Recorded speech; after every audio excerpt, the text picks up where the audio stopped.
She always.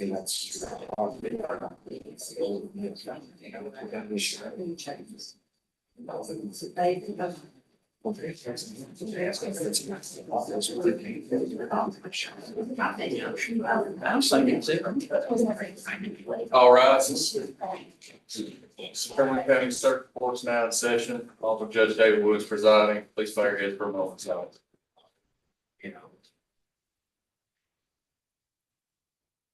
Thank you very much. You may have a seat.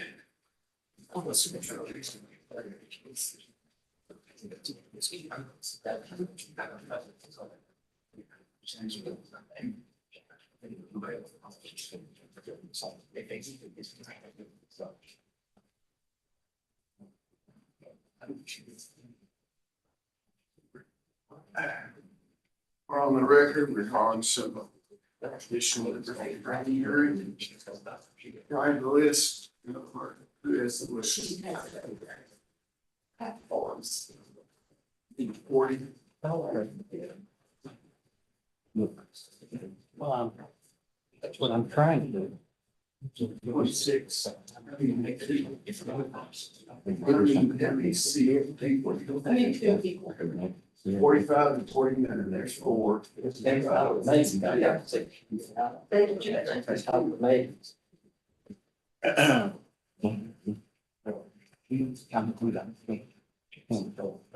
Mr. Jailer, who represents the lady that you're having trouble with Sports House in Sherlock? Public advocacy, what's her name? Jennifer Rockwood. Jennifer Robinson. Mr. Stockton, you come forward, and public advocacy, come forward just for a second.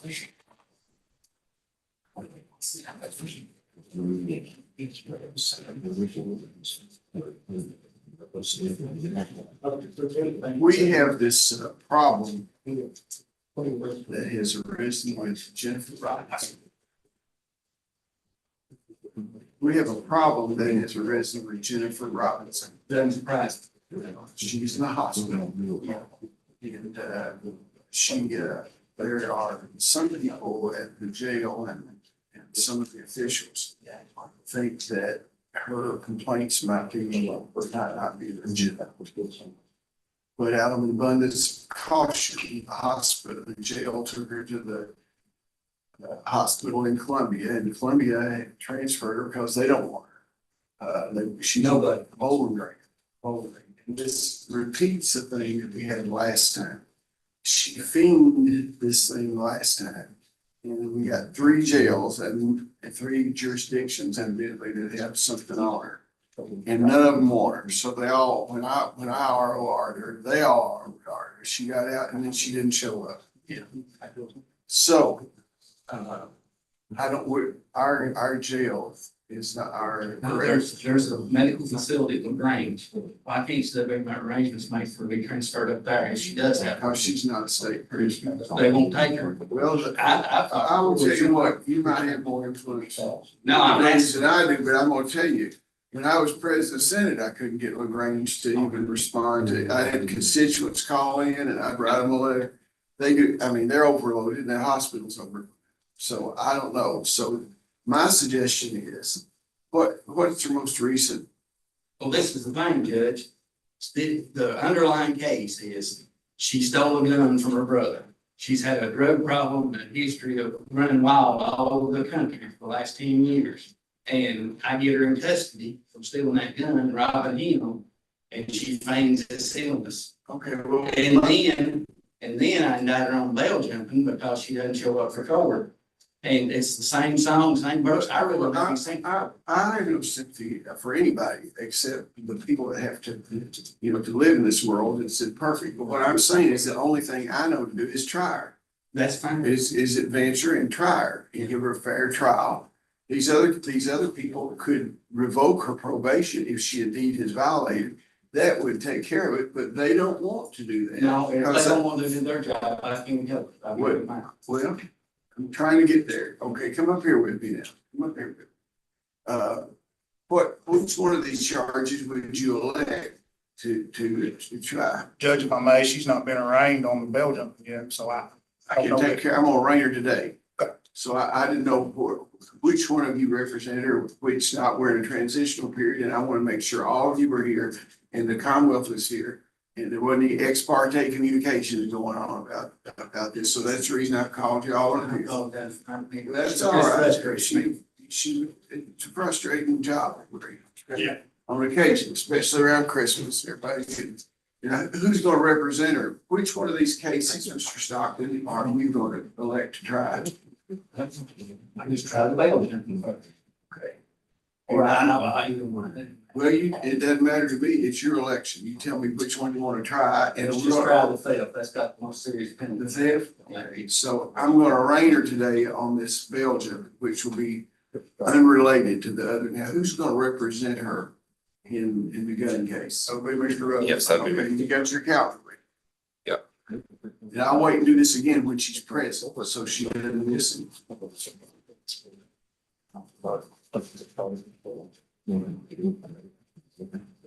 Yeah, it's discovery's been provided. You got the discovery on this case. Well, that's Mr. Pennington.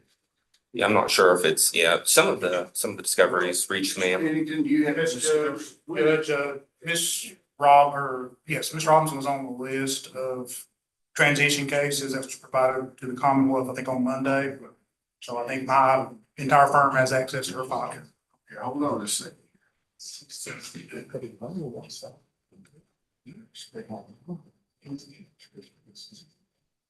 Now, how many witnesses are there? Are you familiar with the file? Not to speak to that, because I'll defer to Mr. Stockton on that. But I would anticipate no more than a day. When does the new jury take over? They take over the January the 9th, I guess. Well, they've already been sworn in. I think it's the second. Is that around? Yeah. They've been sworn, but they don't take over. There's a trial scheduled January 8th, so I think that would be them. That would be then, but if we have anything for this year, it would be this present jury. Isn't that right? You're right. I just don't want to drive before the first of the year. Well, I don't need to have some, I'm just gonna discuss Can we it. do it on January the 8th? I'm going to count Mr. Singh because he's out on bond. But it doesn't help solve our problem. I mean,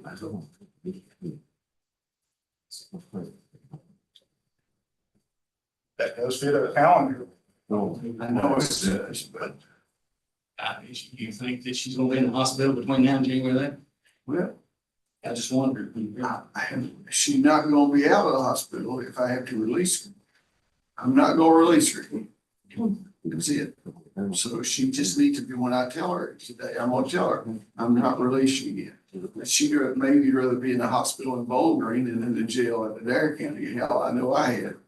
I've been in every part of the jail in Adair County. It's not a pleasant place. They do the best they can, don't they, Thomas? It's just a bad thing.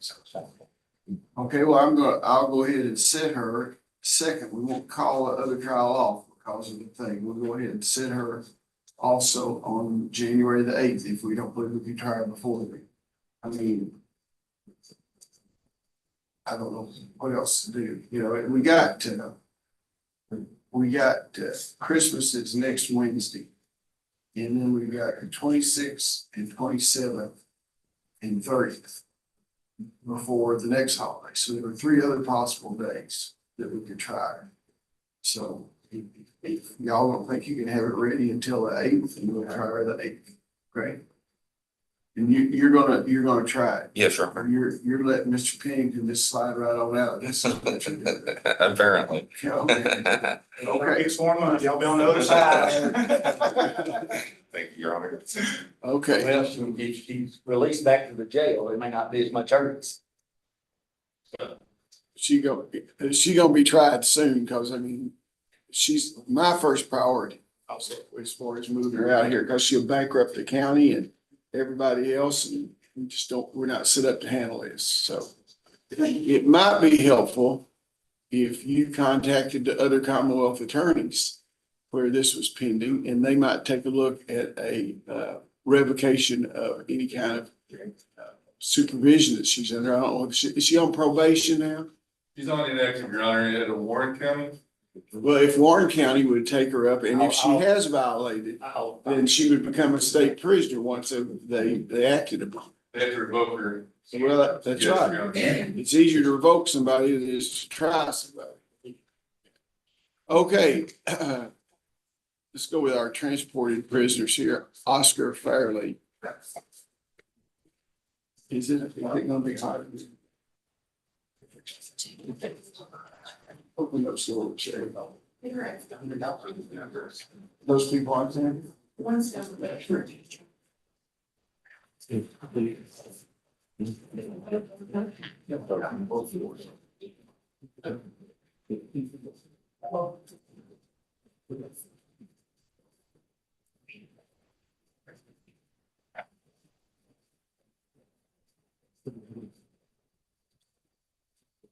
Caldwell versus Oscar Farley. Are you Oscar Farley? Yes, sir. This is 24 CR 0054. Mr. Farley, were you born in 1992? Yes, sir. Last 4 digits, social security number 5643. Yes, sir. You're here today on a pretrial conference. What do we have? Yes, Your Honor. I think we would like to set another pretrial conference. No. Yeah, Your Honor, we had some of the people didn't show up at the last pretrial conference negotiation day. I don't mind doing one more on these syndicate cases, and we're not settled. I'm asking for trial dates on all of them. You have a negotiation day, January the 10th at 9. January 10th. You want him here then? Yes. January 10th at 9 a.m. The next court date is January 23rd. Both of them conditioned to your bond. Okay? Garrett, yeah. Thank you, Your Honor. I'm gonna step here and take a sweat. Let's see, let's do this.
There's those doors and ways out there.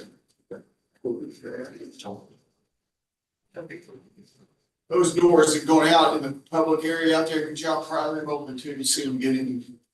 Thank you, Sheriff.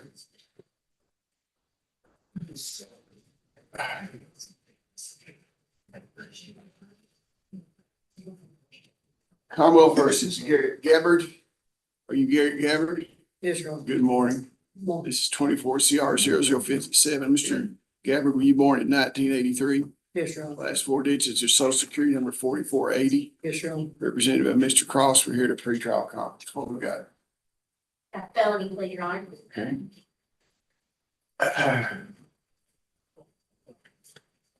Mr. Garrett, I've just been informed that you have tendered a motion that says you wish to enter a guilty plea today. Is that correct? Yes, Your Are you currently under the influence of drugs or alcohol? Honor. No, Your Honor. Is this plea freely and voluntarily given? Yes, Your Honor. Are you the same person that we just identified at 24 CR 0057?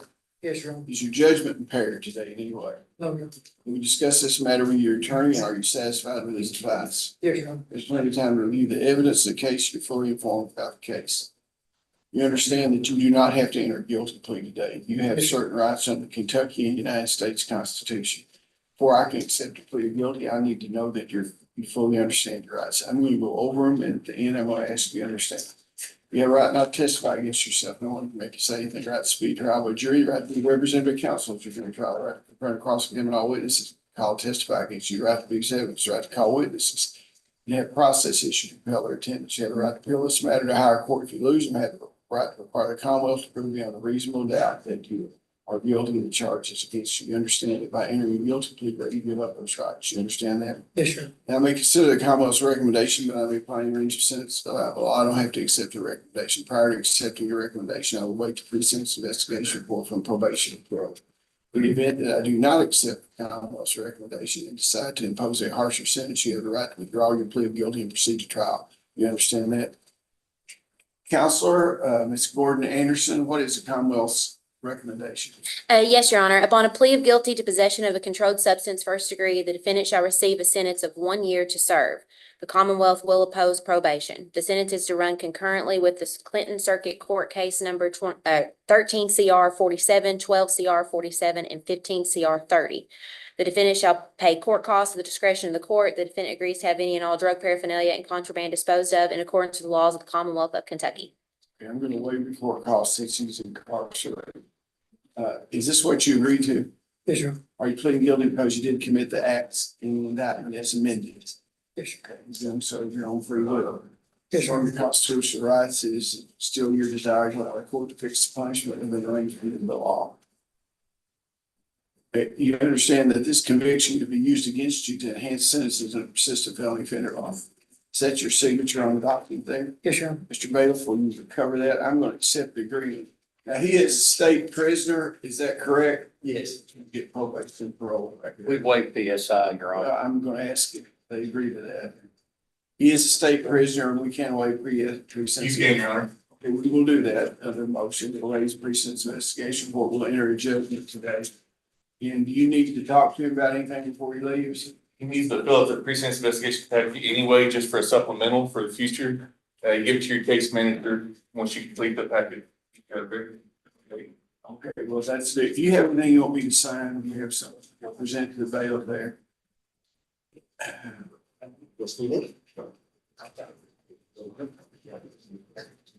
Wait just a second, Mr. Croft.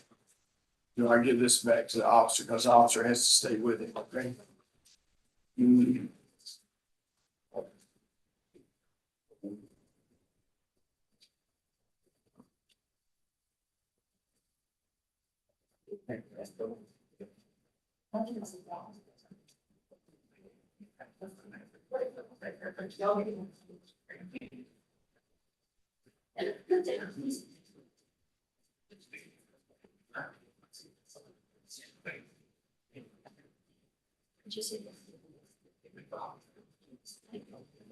Thank you very much. Christian. Okay. Very brown.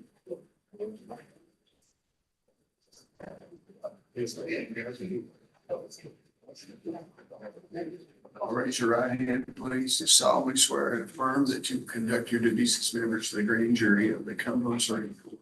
That you will hear all matters brought before you and act faithfully upon them to protect and defend the Constitution of the United States of America and the Commonwealth of Kentucky. Thank y'all for coming.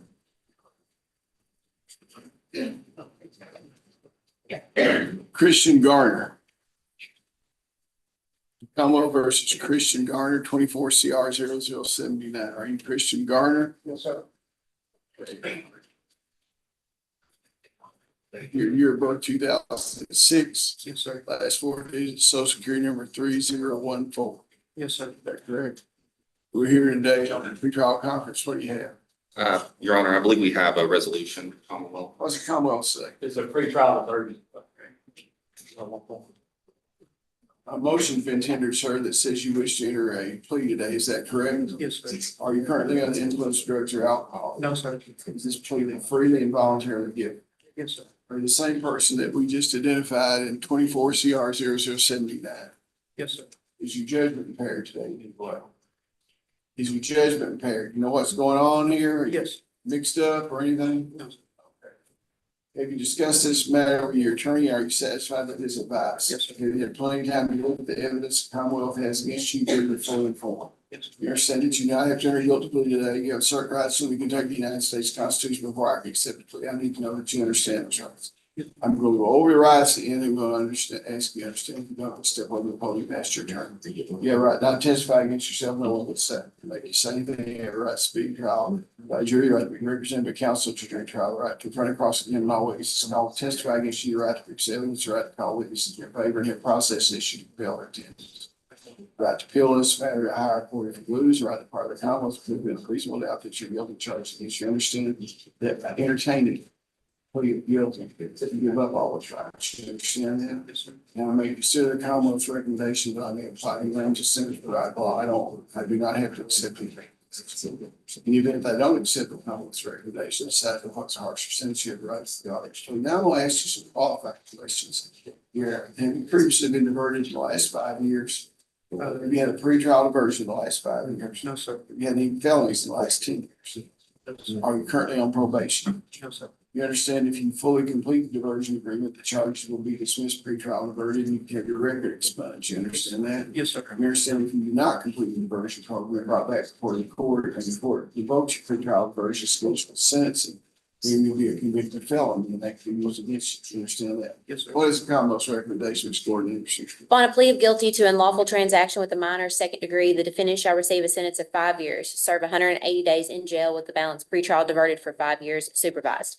The defendant is currently incarcerated and shall receive credit for time served. The defendant shall have no contact with the victim. The defendant shall forfeit the table, make and model unknown, blue case with various stickers, including Spider-Man, and forfeit the phone, make and model unknown, sticker on back, it's okay, to the Commonwealth, and both shall be destroyed in accordance with the laws of the Commonwealth and the holding agency.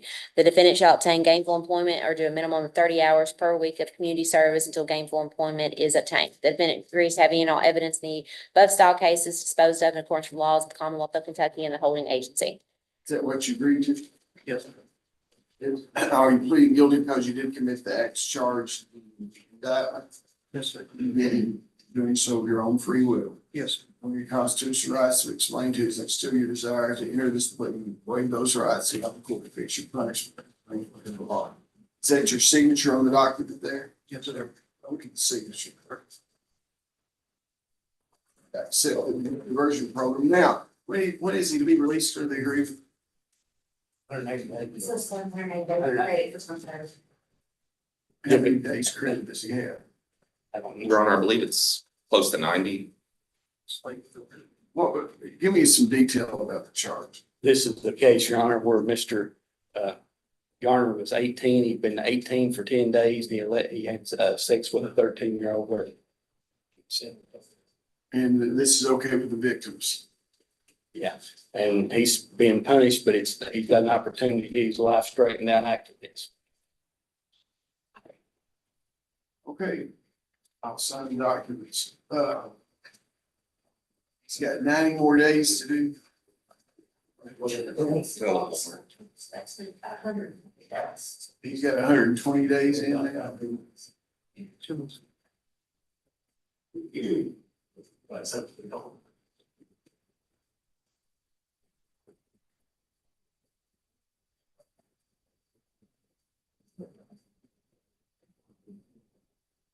Well, I'm gonna have him serve the rest of them. If the victim was a little closer to your age, I might consider that. But 13 is a very bad thing. It's a very bad thing. I think you know that now, don't you? So I'm gonna let you serve this half hour, no more. Maybe next rule day, you can bring it up. I think having as hard as it is for your family, I think having a Christmas in jail would be an awakening to you. So I'll take a look at the next rule day to see if I can give you some time off. But you conduct yourself well, and this is an opportunity for you to clean your record and get a new start. Okay? I'm gonna waive the court cost, so. Can we approach here with Mr. Robinson? Thank you a little bit more clearly now. And I'd like to thank you for practice. Okay, y'all finished. I don't see you said you had December the 27th and 30th. I don't know why we didn't try the Belgian for this days. That we can do this. That's American.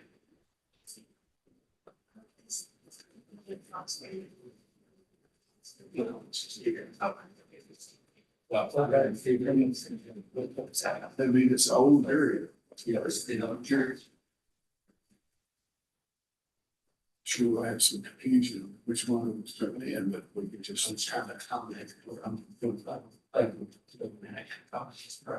She better do the 27th for us. Your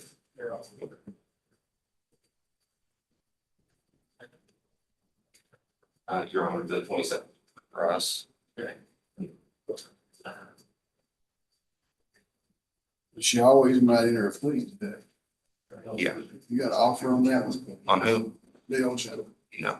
Have you given her an offer, given an offer on the Belgium? 10 years to serve will wrap up.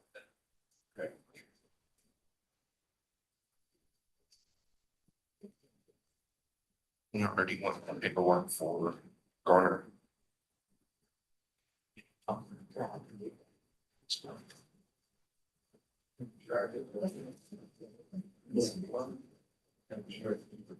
She'd be like, they have to be authority. She'd like, very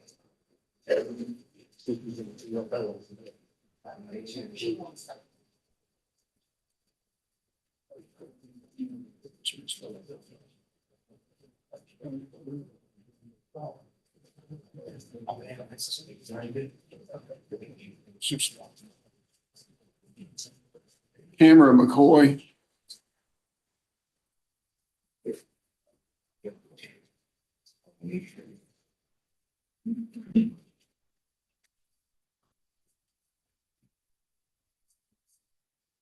Commonwealth versus Tamara McCoy, 24 CR 0051. You are Tamara McCoy. Yes, sir. You're born in 1990. Yes, sir. Last four digits, social security number 0591. We're here on the pretrial conference. What do you have? I believe we have a resolution with the Commonwealth. What do you have though?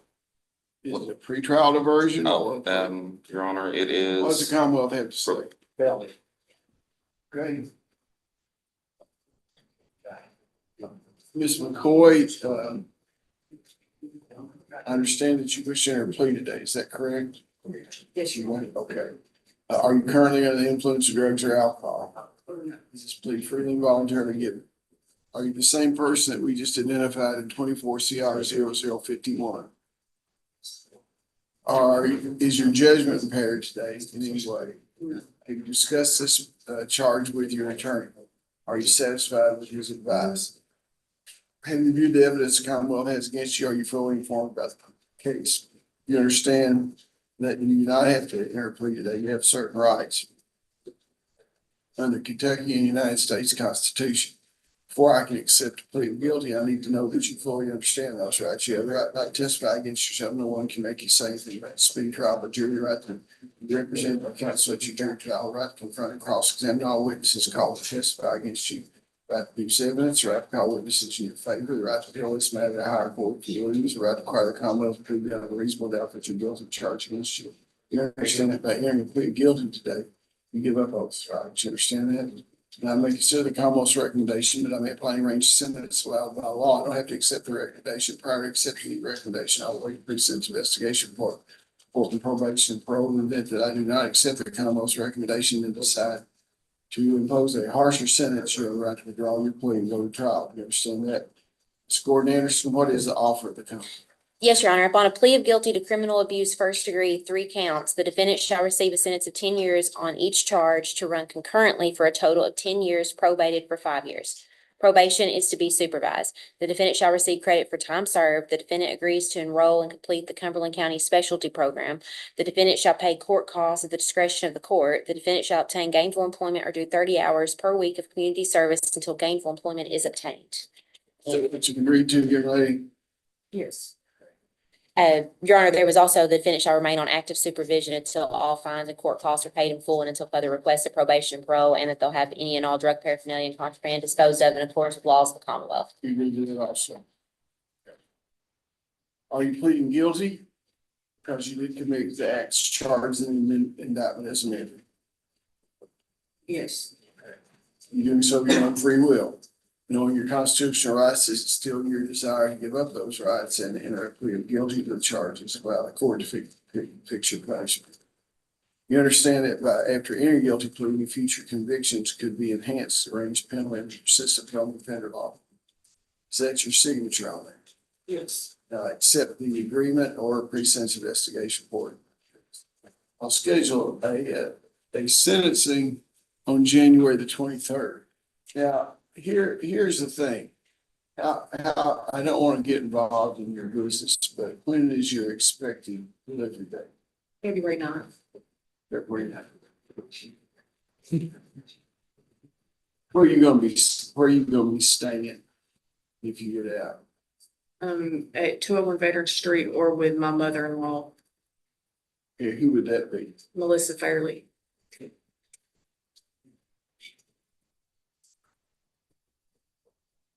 Okay, here's the deal. She's gonna be probated, and usually if someone's probated, we let them leave. She was accepted in drug. And she was accepted in the group. I wanna know, I was a little concerned. I've known you since you were a little baby, you know, all your family, everything. You take care of yourself. But I'm worried about your baby. You know, and I want to make sure you're somewhere where you won't fall back into any drugs before you have this baby. Now, what can you do to assure me that if I let you leave here, I want to know where you're gonna be. Now, if she's in drug court, she hadn't been oriented for drug court. That's correct. She did need to be released on orientation, but should be relatively quickly. Well, yeah, but she's gonna be probated too. If she's gonna be probated, she'll usually be released today. Since actress and stuff like it. If I let her out on a bond today, then pretrial will be supervised, correct? And they're not set up to do any drug tests. I think we need to consult with Mr. Murphy, see what he can for you in question. Yeah. Because that makes it quick. If she releases on bond. Because he can monitor, it's not close.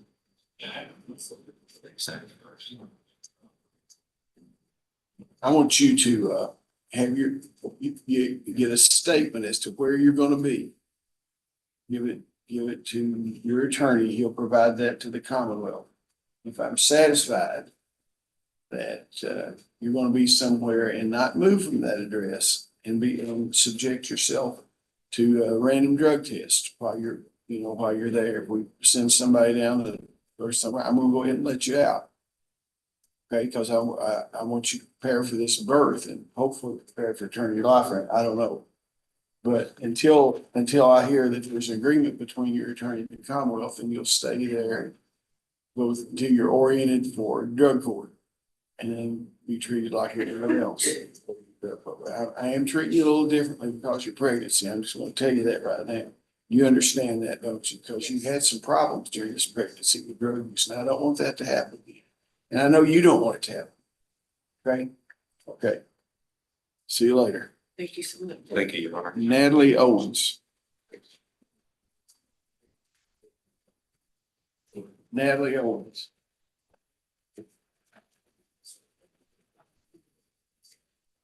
Commonwealth versus Natalie Owens, 24 CR 0016. Are you Natalie Owens?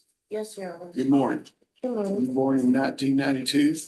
Yes, sir. Last four digits, social security number 3847. Yes, sir. Okay, we have a pretrial conference. What's the Commonwealth have to say? We need a negotiation day. I don't know what happened on the lines. We have Oh, you got an plea? agreement, yeah. Okay, I'm sorry. I didn't have Is to it do that. Trial version, yes, Your Honor. Ms. Natalie Owens, I understand that you filed a motion that says you wish to enter a guilty plea today. Is that correct? Yes, Your Honor. Are you currently under the influence of drugs and alcohol? No, Your Honor. Is this plea freely and voluntarily given? Are you the same person that we just identified in 24 CR 0016? Is your judgment impaired today in any way? Were you discussing charges with your attorney? Are you satisfied with his advice? Yes. And you read the evidence the Commonwealth has against you, feel like you're fully informed about your case. You understand that you do not have to enter a guilty plea today. You have certain rights under the Kentucky United States Constitution. Before I accept the plea, I need to know that you understand those rights. I'm gonna go over them, but at the end, I'm gonna ask you to understand. Okay. You have a right not to testify against yourself, no one can make you say anything. You have a right to speak in trial by jury. You have the right to be represented by counsel at your jury trial. You have the right to confront and cross-examine all witnesses called to testify against you. You have the right to produce evidence, the right to call witnesses in your favor, the right to appeal this matter to higher court if you lose, the right to require the Commonwealth to prove beyond a reasonable doubt that you're guilty of the charge against you. You understand? If by entering your plea today, you give up all of it. Do you understand that? Yes, sir. Now, consider the Commonwealth's recommendation, but may also apply any range of sentences provided by law. I don't have to accept any recommendation. In the event I do not accept the recommendation, decide to impose a harsher sentence, you have the right to withdraw your plea of guilty and proceed to trial.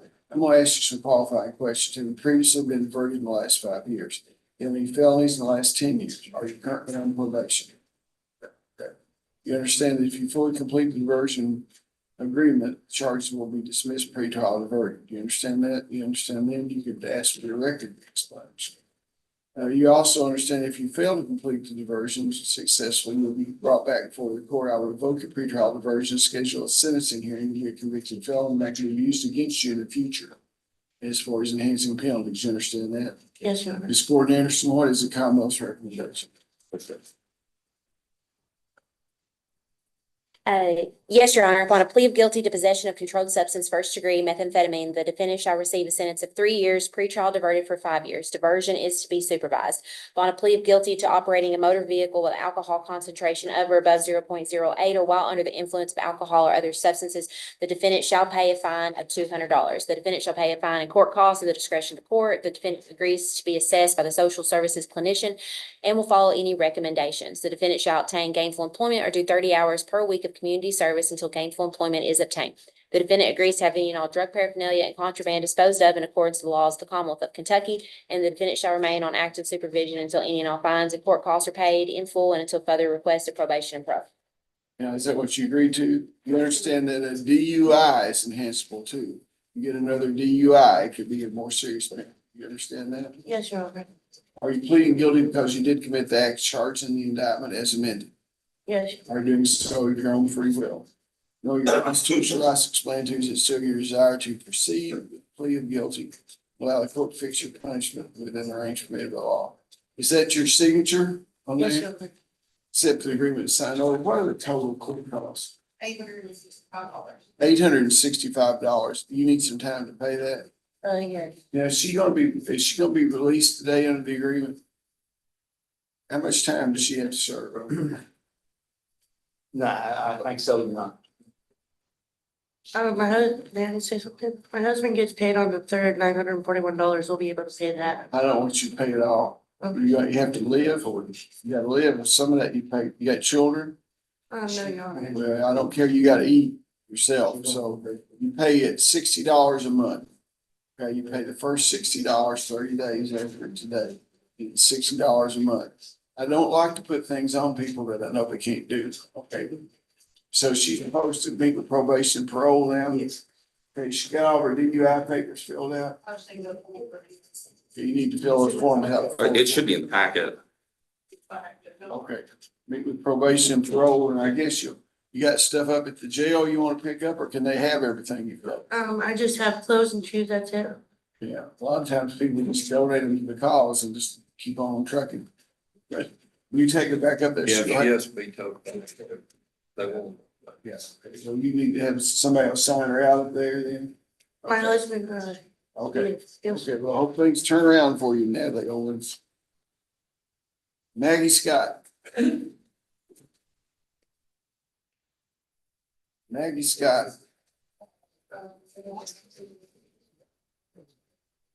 Are you Maggie Scott? Good morning. Were you born in 1984? Last 4 digits, social security number 3307. You're here today on 24 CR 0056 and 24 CR 0078 on pre-trial diversion revocation. They have you listed as David Cross, the here attorney. Yeah. Is that correct, Mr. Cross? Represent the slave. Yes, Your Honor. What does the Commonwealth have to say? Your Honor, Ms. Scott has 2 cases, both possessions, both 2.5 years on each for a total of 5 years. Since she has been released on probation, she had a new misdemeanor arrest driving on suspended second offense. She also didn't complete her treatment IOP, and she has a positive test for methamphetamine. She's been assessed for the specialty court. And in lieu of revocation, I'm willing to give her a chance if the court wants to allow that. That's very fair of Mr. Stockton, Your Honor. That's very agreeable to Ms. Scott. She needs the structure of that. She has been assessed and voted in, if the court wants to accept. Okay, well, I'll allow you, when's the orientation? I text Mr. Murphy, but I've not heard back. We'll let you, Out there, Glenn's not here that far. we'll let you out on the morning of the orientation, so you get cleaned up and things before you go to orientation. Are you a Cumberland County resident? I live in Albany. Well, which one? Will be going in here because the case was transferred here. And that'll be up to the team whether they want to put her in Clinton County or here. So you'll come here for your orientation. She can live. Okay, thank you very much. I'll go sit with your. Devin Singh. Okay, tell Mr. Singh we're waiting for the interpreter for Mr. Singh. Jason Smith.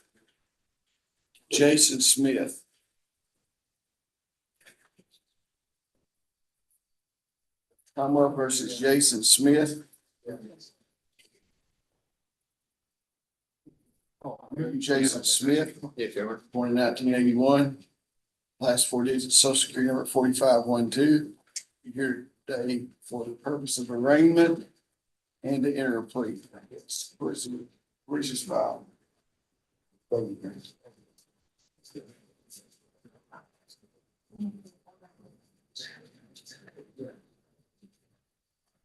Yeah, no case. Many files go to the indictment. I don't see this guy. That's the. I know that's the case, but I'm supposed to arraign you on the old case. Motion to revoke Michelle probation.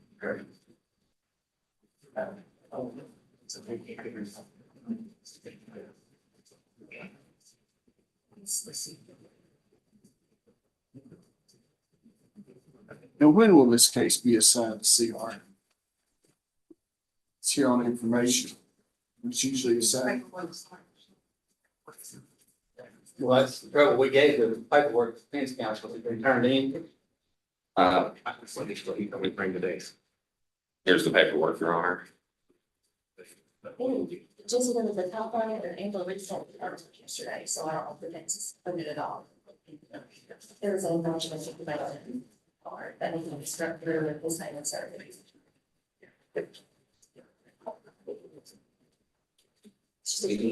Now, if the Rocket Docket's gonna work, we give these plea papers out in district court.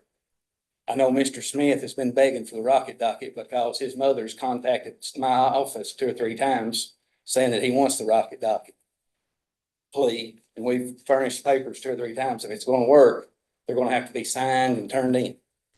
If they don't want to participate, then I just won't do it next time. But I've done this for the benefit of the defendants. Okay, well, let's just go ahead and get it done. No, I Let's understand. just go ahead and get it done. I don't want anything that will interfere with the program or anything. This is new and everybody's getting used to it, okay?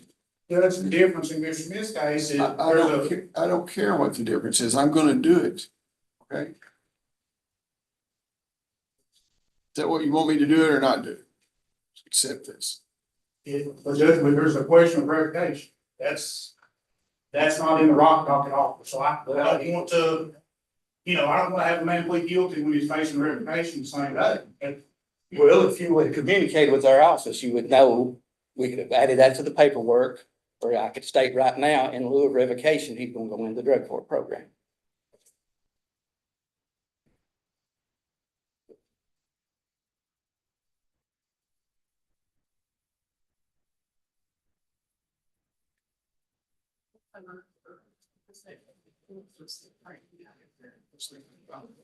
New case number is 24 CR 04089.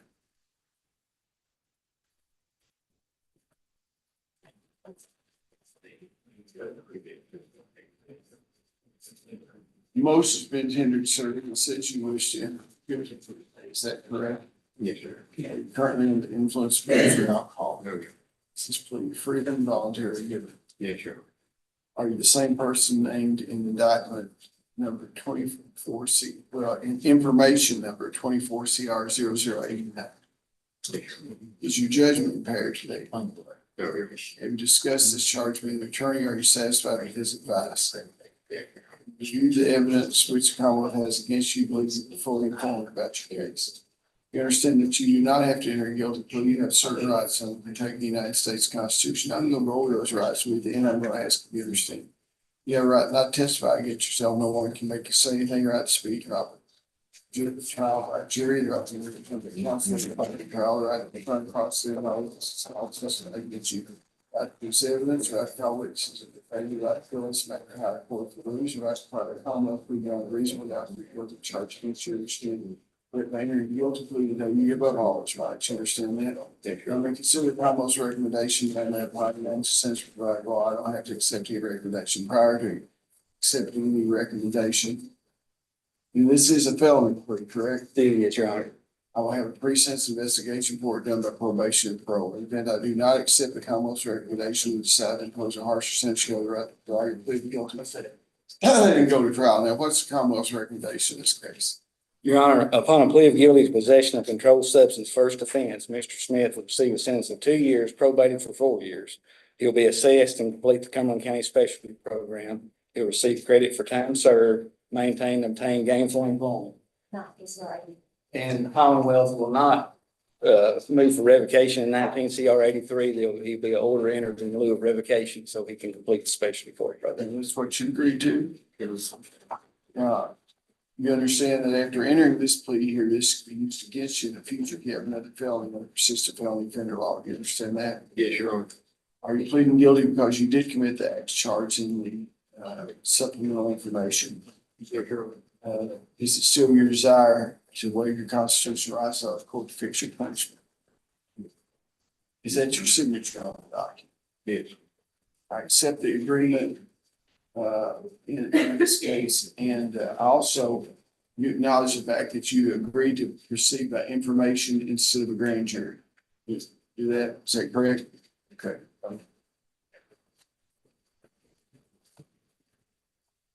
Now, he'll remain incarcerated until he does his orientation. Yes, Your Honor. I'll have to check and see if he was voted on this morning. I don't know though. It's old. Then you'll get out on the day of your orientation, okay? You'll be here in Cumberland County. I'll try to let you out early enough to get cleaned up somewhere, so you'd have somebody up there to kick you up to jail, okay? Okay, thank you. Thank you. Seth Staley. You want it? Wesley Smith first. Wesley Smith. Wesley Smith. And then Seth Staley.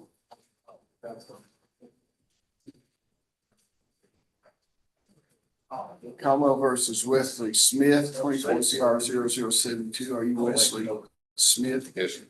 Born in 1993. Yes, sir. Last 4 digits of social security in 2348. Is that correct? You're here today on the pretrial conference. Is that right? Yeah, pretrial. That's correct, Judge. And there is a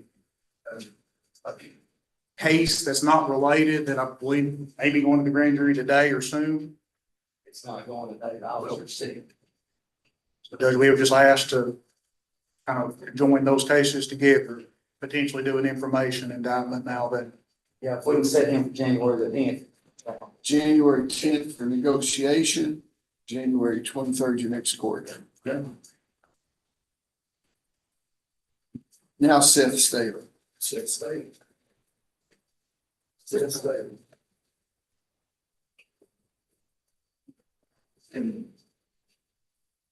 Commonwealth versus Seth Staley, 24 CR 0083 and 21 CR 0050R. Seth Staley. Good morning. Good morning, 1977. Yes. The last 4 digits of the social security number 7119. Yes. Now, it's on here. It says it has a pretrial conference and a sentencing. Does he have an unresolved case? Yes, Your Honor. What happened was he was revoked because he had handguns in his residence, and then he was subsequently indicted after he was revoked. So if the court wants to delay sentencing so we can try to work all this out together, or if you want to sentence him, it's whatever you want to do is fine with the Commonwealth. Yeah, I would like to delay it and combine it together maybe set another pretrial conference, try to work something out, Your Honor. And set a pretrial conference on the 10th. The next court appearance on the 23rd. We already have a pre-sentence investigation report done on this case here. Yes, So if he Judge. remains incarcerated, we won't have to have another. Correct. Correct. Okay, so he would be able to be sentenced then and get it all worked out on the 23rd. That's correct, Judge. And one additional matter, I don't know if Mr. Rhodes was talking about this, I think Mr. Staley, we're awaiting some medical proof. We'll get that Commonwealth or maybe evaluation. We'll, I guess Mr. Rhodes will do that before the team. Yes, sir. Jamie Stearns. Jamie Stearns.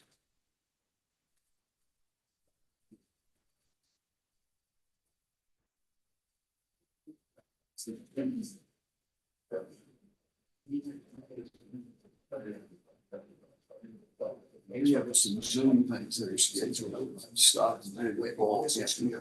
Right here, which can.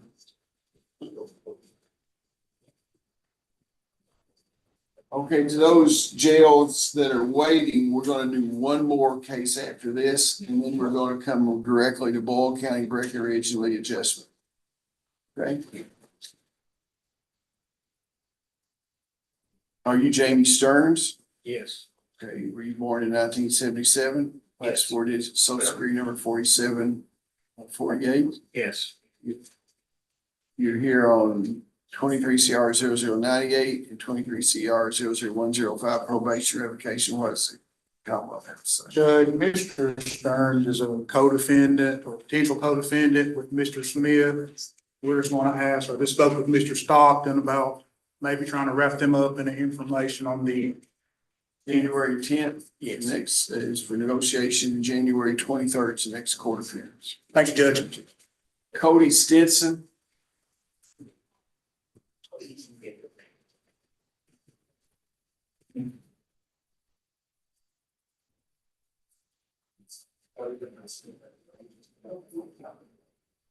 Cody Stenson. We need to file later on him.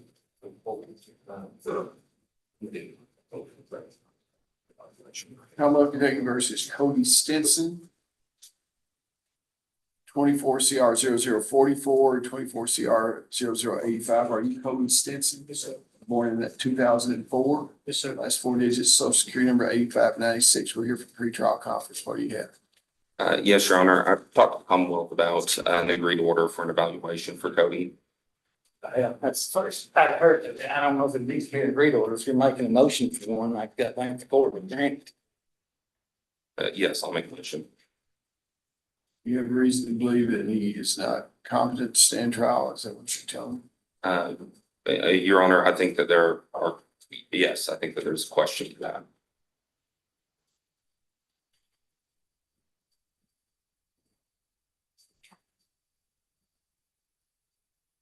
Well, I think you need to schedule a pretrial, a negotiation day. And then on the 23rd, I tell you what's gonna happen to Cody is he's gonna be in jail for months, waiting for an evaluation. So unless you have some certainty that you believe that you have a professional obligation to get an evaluation, I would reconsider whether I was gonna ask for one in lieu of these pretrial things. You might be able to work something out that will allow him to, what's the charges? There are two different cases of sexual offenses on minors. And the only thing Mr. Rutherford just mentioned it to me, so we hadn't had time to discuss the grounds or anything, so I didn't know Well, whether I let's- can agree to it or not. Let's go ahead and schedule for the 10th, and after the 10th, if you want an evaluation, then I'll sign one before the 23rd, if you don't have resolutions, if you have. Okay? Yep, yes, thank you, Your Honor. Okay, Boyle County, are you on there? Boyle County? Lee Adjustment, Mr. Nether, will you turn your camera off, and then I'll get to you in just a minute. Okay, just turn the camera off, don't disconnect. Okay, thank you. Boyle County, are you on there?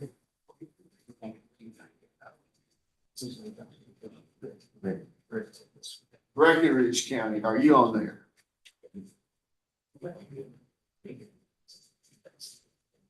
Okay. Records show that we called Boyle County and Breckenridge County at 10:04.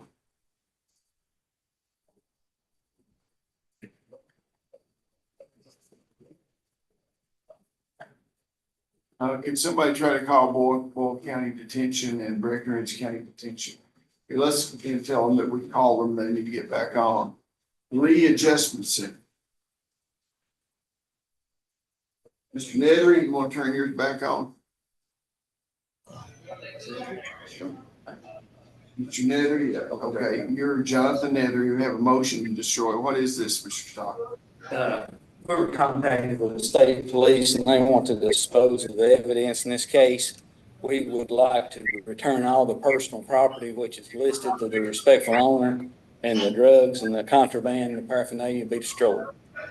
We're in agreement, Your Honor, if we can have the order reflect that John before his rep, I think Nathan will be in and he can go get it. If we have a certain time frame, we'll. What kind of property is it? It's a trailer and a truck primarily. Chevrolet Impala, Toyota Tundra, a black iPhone, smartphone, some wrenches and tools. Who's gonna pick it up? Well, we may have to send Rondell. I don't know. Needs to designate who the person will be so we can put it in the order. Okay, they're gonna return some property that was confiscated from you, Mr. Nethery, and they'll have to designate someone that can pick it up, and there'll be, Mr. Cross will be in contact with you, okay? Yes, sir. Okay, well, Merry Christmas to you. You too, sir. Thank you. Okay.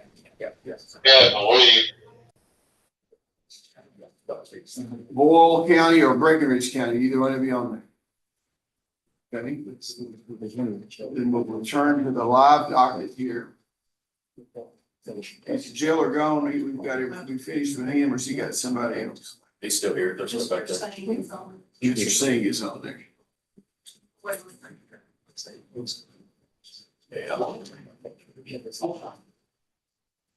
Commonwealth versus Jesse Allen.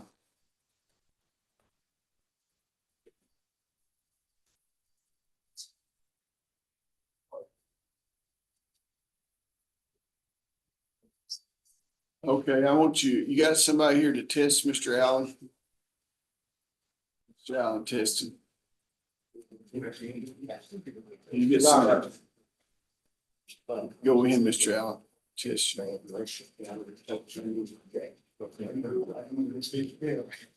Jason Bailey.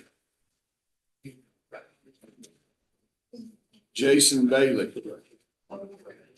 Active warrant. Everybody admits to that, so. Bronny Bays.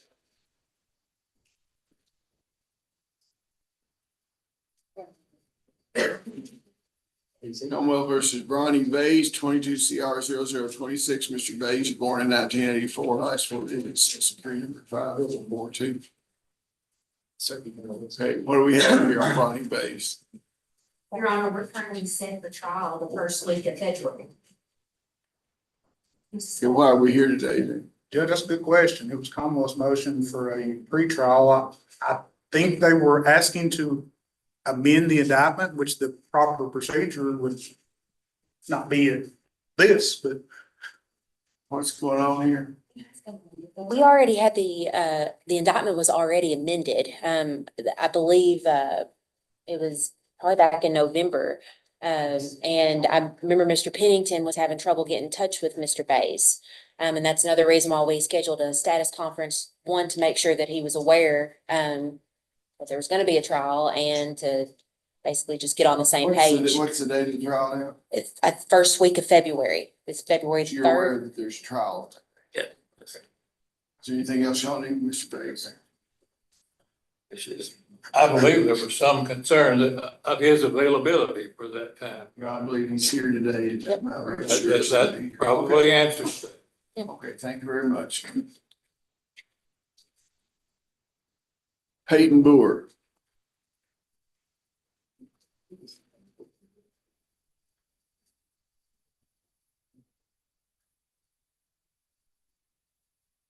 Commonwealth versus Peyton Boer, 23 CR 0023. Are you Peyton Boer? Yes, sir. You were born in 1994. Yes, sir. Last four digits, social security number 4704. Yes, sir. Says we're here for a status hearing. Yeah, this case was continued for some time when Ms. Brewer was pregnant and it got counted off the docket. So if we could just set it for January the 10th for negotiation, we'll have a resolution next month. January 10th for negotiation, your next court. Yes, January 10th for negotiation, your next court date's January 23rd. Both of them conditions your bond. Thank you very much. Joseph Downey. Joseph Downey.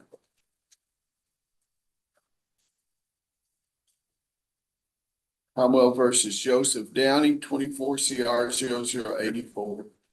Are you Joseph Downey? Yes, sir. Born in 1981. Yes, sir. Last four digits, social security number 5736. Yes, sir. You're here today for a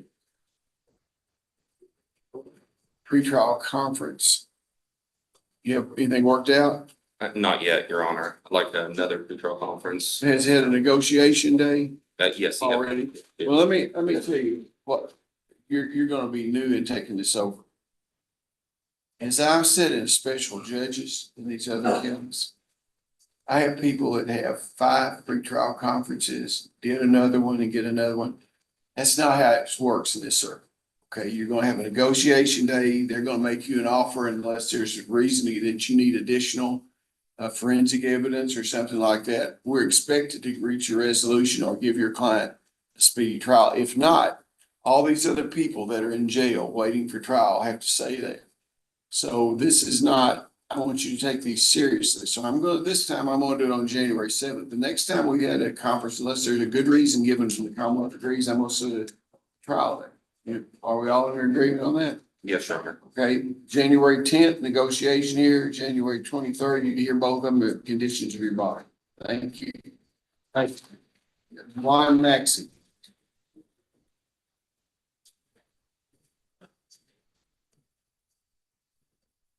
Commonwealth versus Dewan Maxi. You are Dewan Maxi. Yes. You were born in 1969. The last four digits, social security number 9653. Yes, sir. Correct. You're on a pretrial conference, Ms. Costello. Your Honor, we do need one more pretrial on this, and I'll tell you the reason. Ms. Costello just in the last few days furnished me medical records, and they're quite lengthy. Yeah, fair. And I've not had a chance to go through those, so if we can have And one. January the 9th for negotiation and January the 23rd. Next court Is date. it the month of 20. the 10th? January 10th, negotiation, and January 23rd. The next trial date. Jesse, I'm sorry, or is that at Downey? What kind of result? Go ahead. Sorry. What kind of result did we have there? He was positive for Suboxone, Your Honor, and that's it. So you got a prescription for Suboxone? Okay, we'll call your case back up.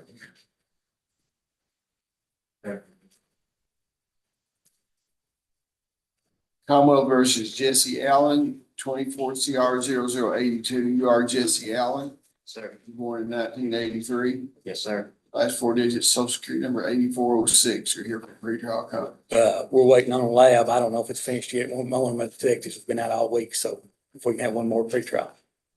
See if the lab's done. We might as well do it in February, hadn't we? That's fine. You want that? Yes, sir. Or I can set it for, let me set it for the 10th of January and 23rd of January. And if it's not, y'all can agree to order, continue it. I think that'd be better. Okay? That would Mr. Allen, Sir. you know, you might be taking the Suboxone, but are you doing okay? Are you all right? Yes, sir. Okay. Just trying to get on it. I'm not interfering in your business. It's just out of concern. Yeah. You know what I'm saying? Okay. You have a Merry Christmas. Thank you, sir. Okay. Good Josh, morning, Judge. yeah, here we go. Boyle County, good. Glad to have you. We called you a little earlier. I'll go to Boyle County Detention Center. Caitlin Riddle, Commonwealth versus Caitlin Riddle. Are you Caitlin Riddle? Yes, Your Honor. Born in 2001. Yes, Your Honor. Last four digits of your social security number 4568. Yes, Your Honor. You're on 22 CR 0014 for a pre-trial diversion revocation. What does the Commonwealth have to say? Your Honor, Miss Riddle's a graduate from the Cumberland Specialty Court, and she was recently picked up in Mercer District Court for trafficking in a controlled substance, first degree, trafficking marijuana, drug paraphernalia. She had approximately 30 grams of methamphetamine in a bag somewhere. If she doesn't want to stipulate, I'll try to get the officer here next month. Right here. Your attorney is here. Can you speak up so?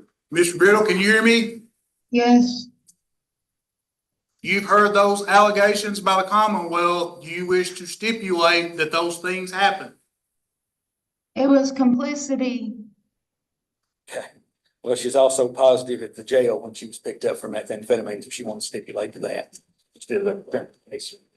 Well, do you want to stipulate that you were drug tested at the jail and tested positive? Yeah, I did. That's why I was trying to get rehab.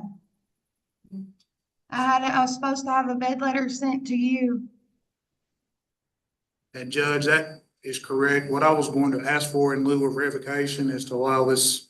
What's gonna happen? Let's see what happens with that case up there.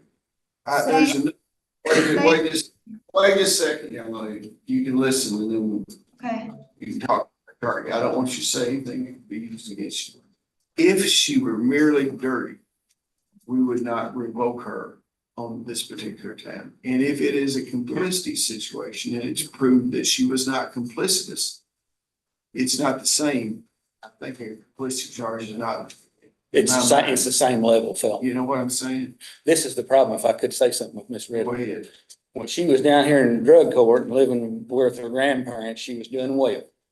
She's now back associated with someone I'm sure that she knows who I'm talking about, and she's never gonna do well as long as she associates with that person. Otherwise, she wouldn't have been in Mercer County. So that's Miss Riddle's problem. Okay, well, I'm going to continue.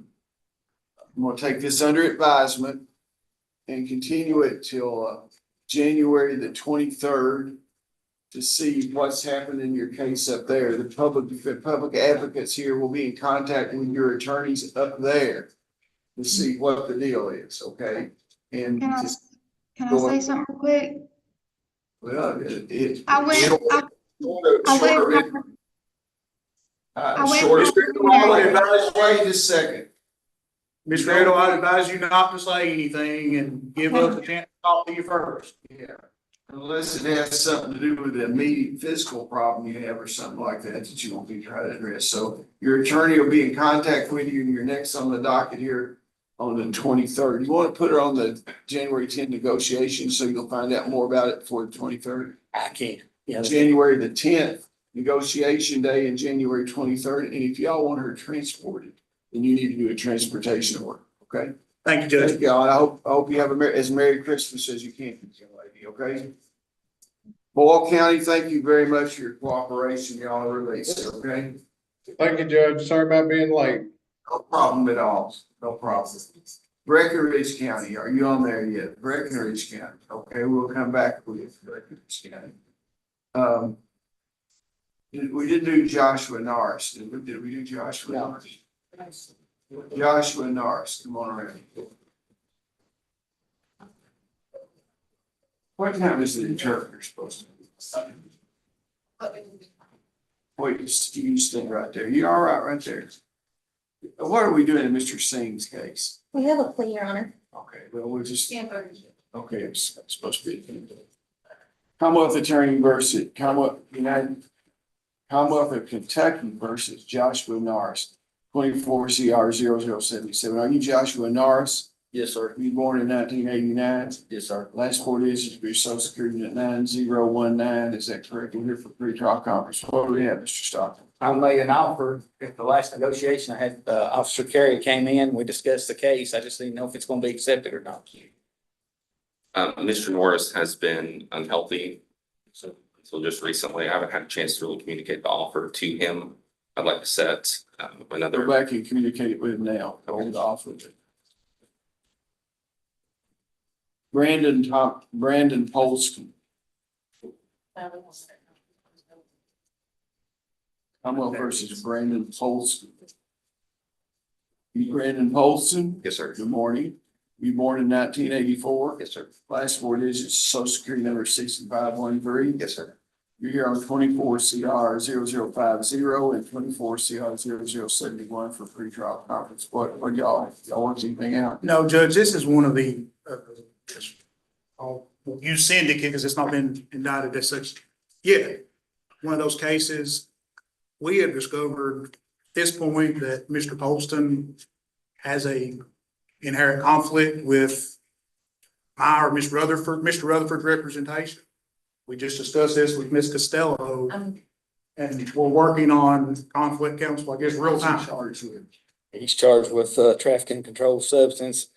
He and Dewey McCoy and Matthew Riley in that residence, there was discovered 67 grams of meth and 27 grams of buprenorphine, which is Suboxone. So I would ask that they have conflict counsel for the negotiation day, because I was going to get a trial date on all these cases now. Conflict counsel shall be present on January 10th, prepared to negotiate. So they're going to tell you who your new lawyer is going to be, and then you'll be here on the 23rd to either announce an agreement or set a trial date, okay? Sure. Thank you. Elizabeth Scott.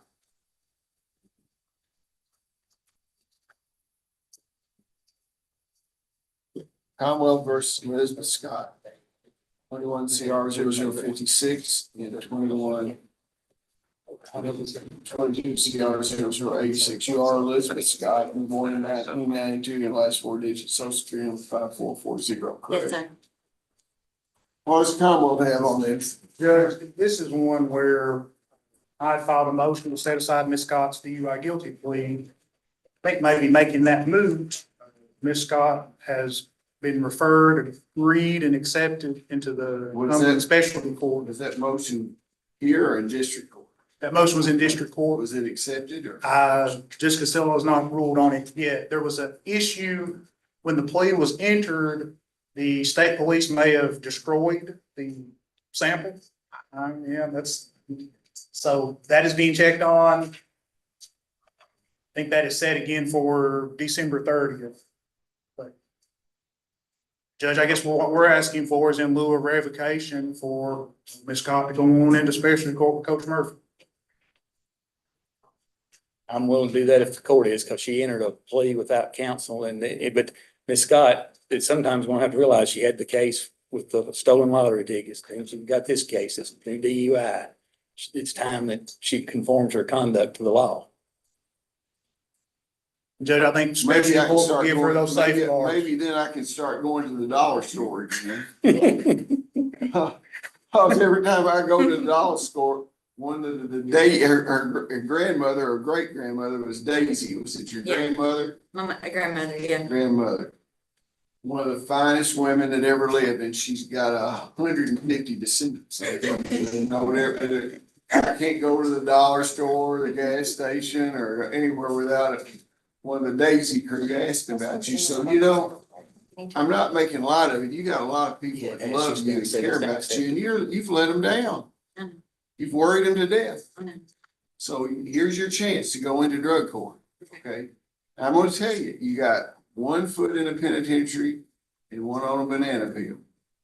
You know, and you will go if you violate. Are we talking to each other? You understand what I'm saying? Okay. Here, let's draw up the paperwork, and I'm gonna let you stay loose during the holidays because I might need some turkey or something down there. I don't have to go down and face it. Okay, thank you I'll very say your much. word. Don't be Okay. up bombing around. Oh, Now, who's got supervision of her right now? You have her? I do everything. I want you to go over there and tell a probation parole officer where make sure he knows where you're living, and he's gonna keep it, okay. And that Coach Murphy's gonna pick that up. Elizabeth Watson.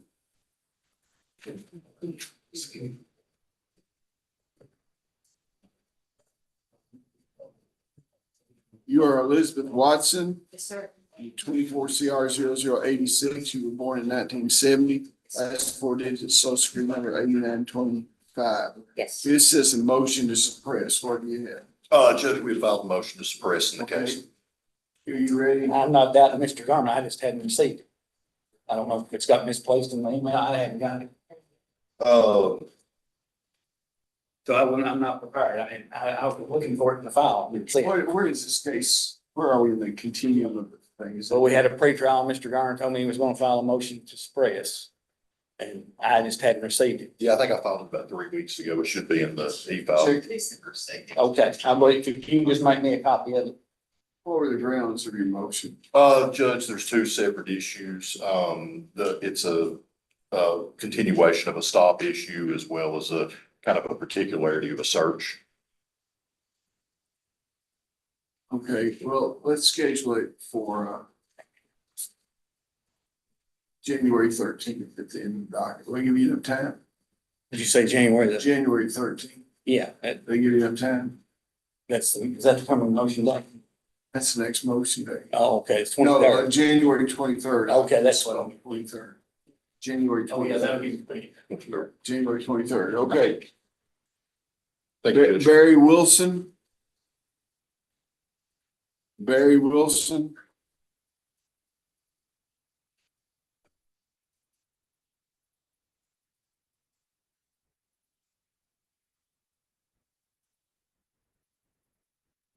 Good morning. Are you Barry Wilson? Yes, sir.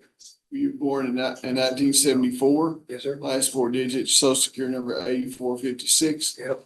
We're here on 24 CR 0037. I was supposed to, David Cross. Ross is not, he's not my attorney. He wouldn't see me. So I'm here today to ask the court if they can appoint me one. Have you filled out an affidavit? Not yet. Sit over here.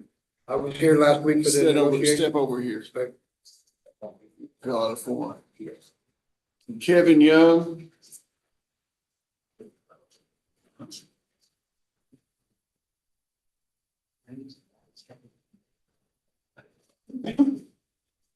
Kevin Young. Yes, sir. Good morning. Good morning. Here in 24 CR 0073. Born in 1970, last four digits 6587. Social security number, is that correct? Yes, Says Your a Honor. hardship licensing. What is this?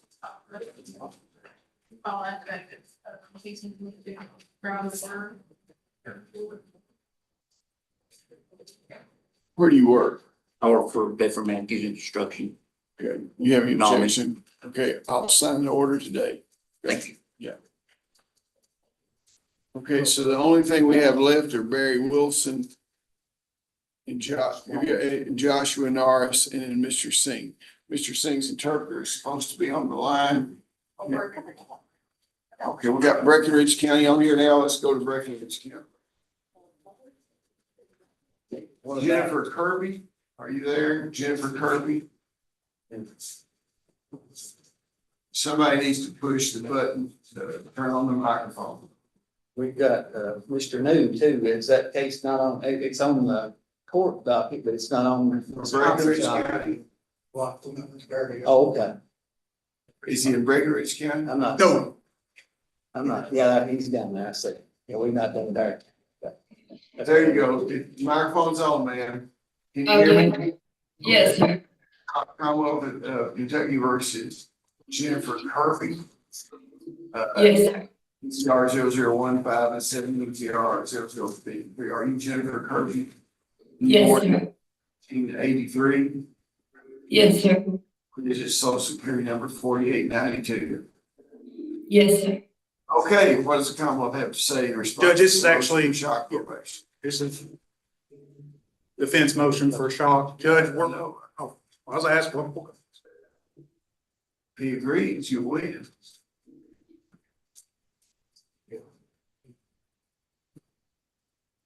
On Jennifer Kirby, there are two cases and she filed motion for shock. Yeah, she's got an 8-year sentence on both cases total. She served about 8 months. She's parole eligible September 25. The problem I've got is, according to the records through ICOTS from the state of Tennessee, she basically absconded from September 23rd, 2020 through August the 5th of 2024 that she wasn't supervised. So if those records are correct, then the Commonwealth definitely opposes probation, shock probation. and Judge, during the revocation hearing, I had a pretty good memory. I remember that being a contentious part of the hearing, that it's not that she absconded, it's that she wasn't supervised during that time, and I know that. What is the underlying charge here? I think one's a theft and one's a possession, 5 and 3 years. And with the amount of time Ms. Kirby has served, Judge, she wouldn't be eligible for any type of rehabilitation. I think she's asking to go back to Tennessee and Well, that's sure not more work, because Tennessee won't take her back. I'm positive after this first go. The supervisor.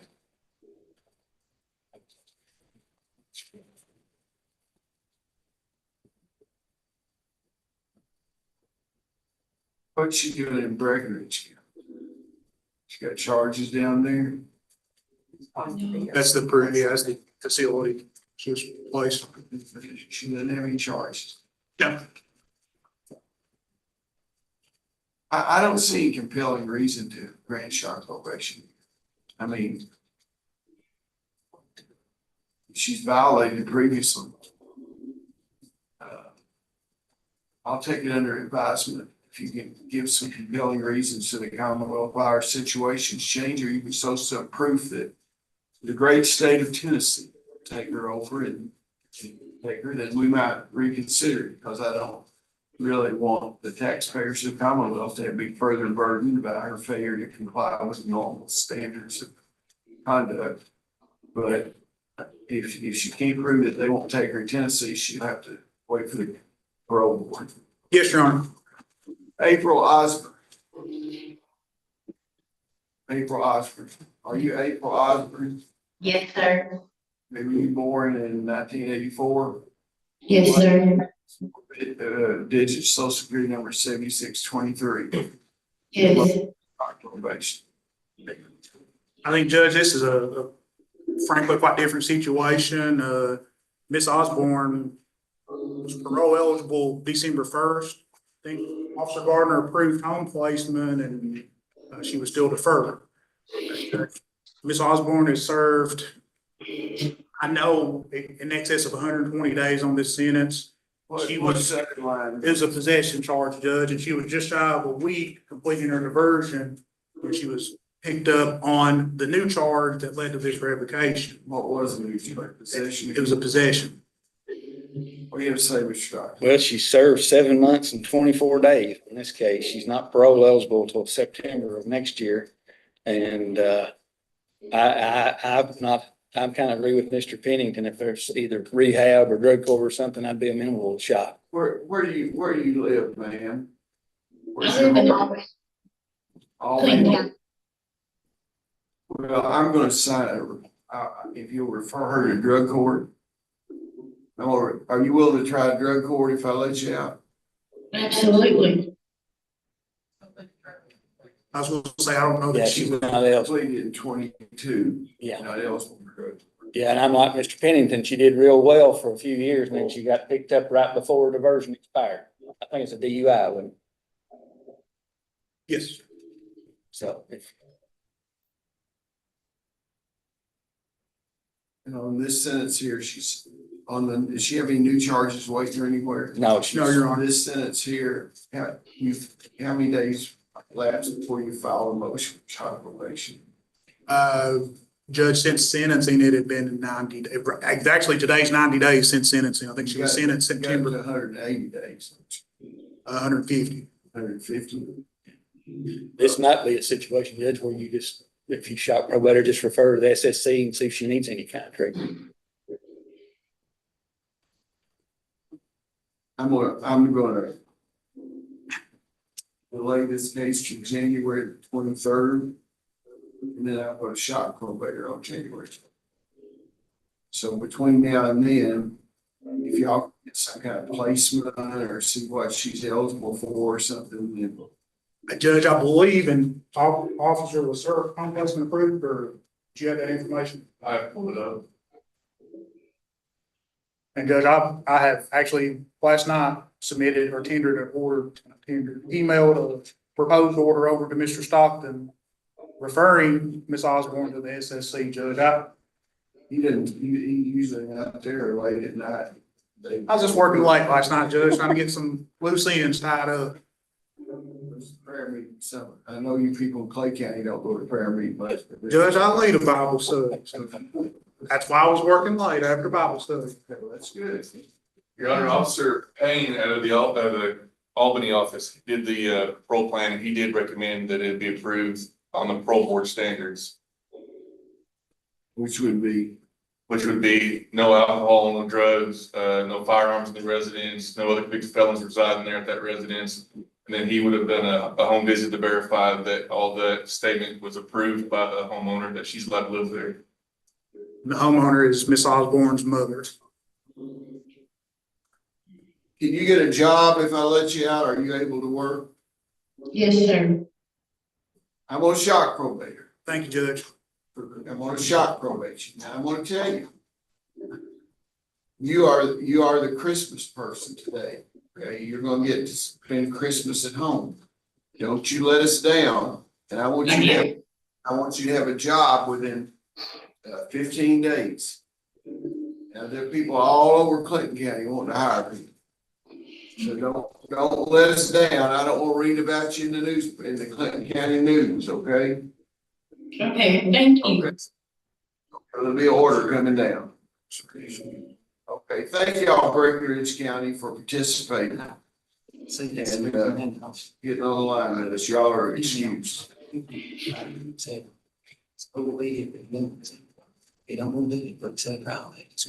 was Mr. Wilson eligible for a public advocate?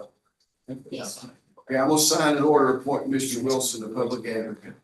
So we're gonna call Mr. Wilson back up, Commonwealth versus Barry Wilson.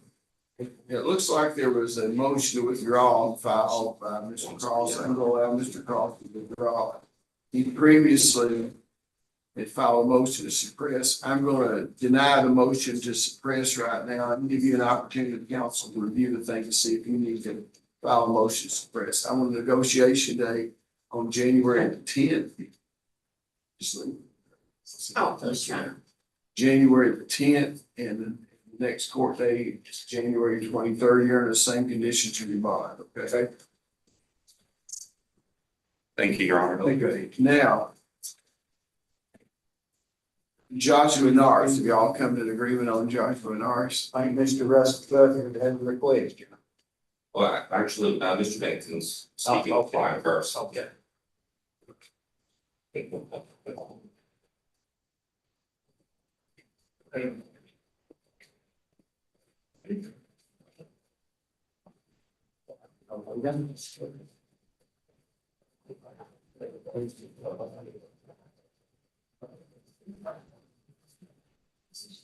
Is the interpreter on the line for Mr. Singh? I'm gonna email them and find out what's.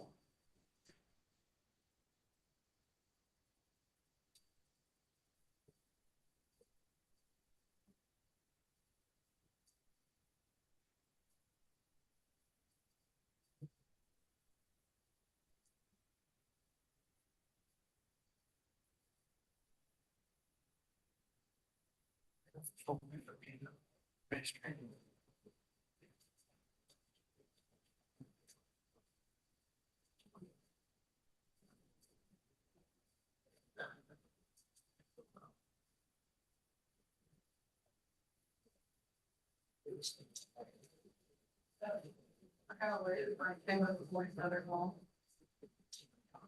You want to sit back over here? You have to say about which one and after this.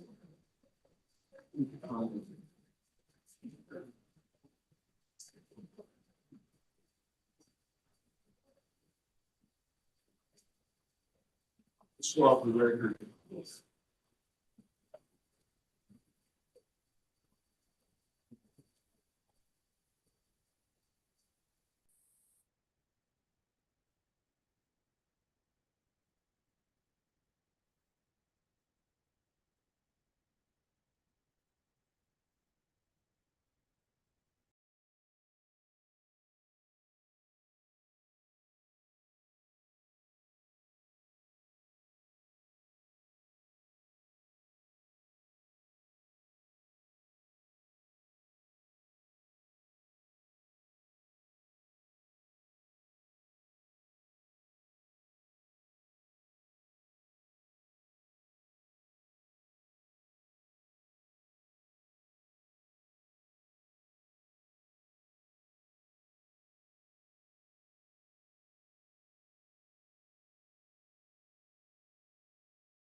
You want to set it, Your Honor, like the fourth, or as a backup to Mr. Bays's case, or that would, You have a lot of confidence that the Bayes case will go, is that what you're telling me? No, I'm just saying it might It's settle, been you know? set. I think it's the most set case in the history of Cumberland Court. I'm trying not to insult Mr. Hunter. Well, I tell you, it reminds me, there was a building that was never built called Museum L down there where the old, in downtown Louisville, where they destroyed the old Kingfish restaurant to do that. I went to 4 separate groundbreakings. I've got 4 shovels. I went to the groundbreaking and it was never built, so. The king always built the Kingfish in there. But no, I was thinking the day after on the fourth. I don't know if Mr. Bays's case would take 2 days or not. That's what I was thinking.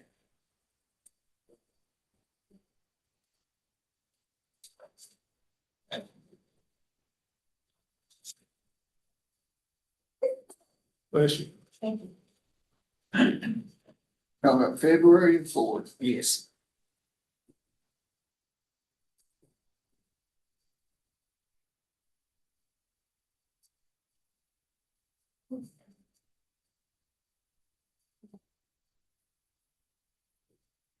Well, let's, I think that's a good day. And I'll tell you what we need to do. We do it February 4th and 5th. And if we started on the 4th and don't get finished with it, we can always move down to the district court room down there, because the jury selection will always be, already been in.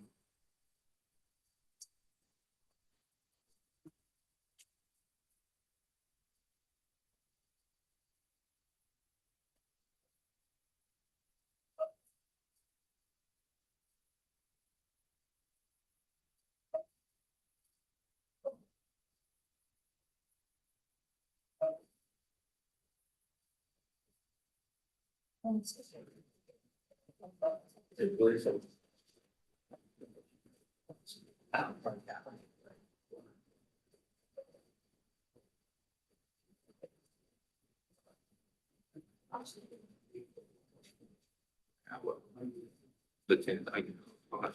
We put this on for negotiation on the and put it outside.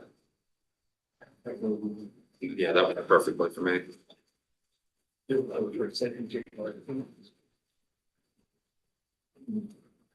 And also negotiation day, part of your bond will be there on the 10th. Is that right? January the 10th? Yes, sir.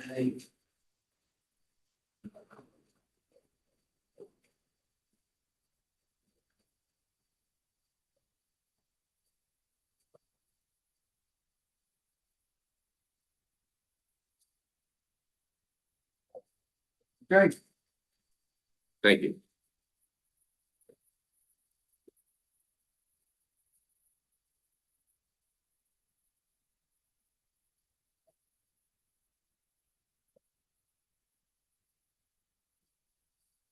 What kind of motion it was anticipated there was going to be a plea in the same case? Yes, Your Honor. Has I he met, entered his plea in Dyer County yet? he has, we entered the plea. Let's go off the record. The 10th, we entered the plea the 10th. Okay. He's, hasn't been sentenced yet, he'll be sentenced January 14th.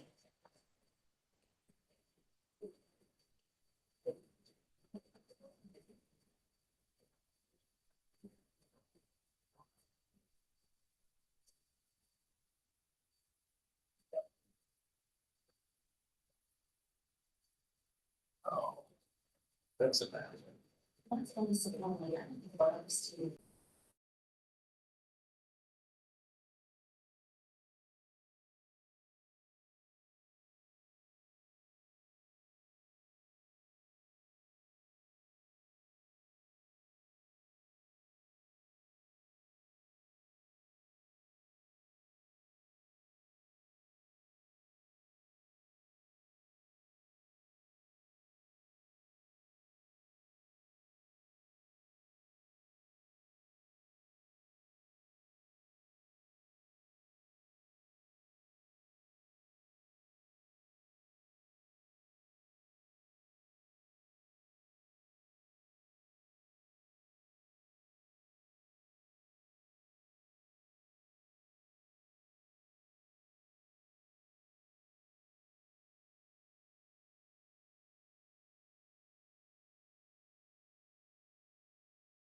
Good morning. This is the interpreter.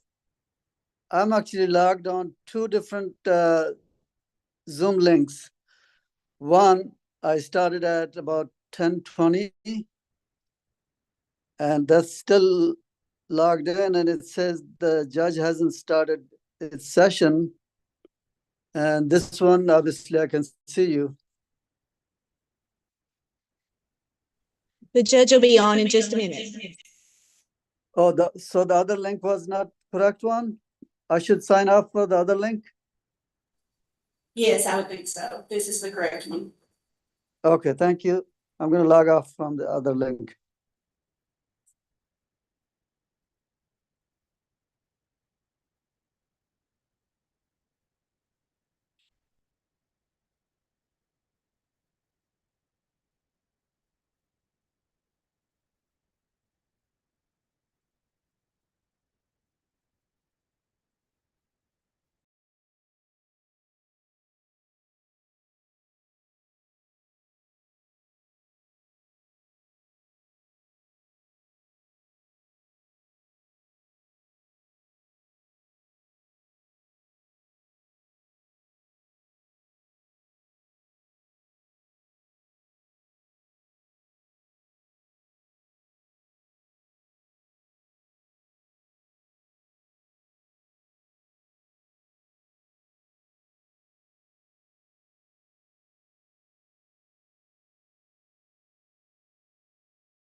Mr. Singh out, please.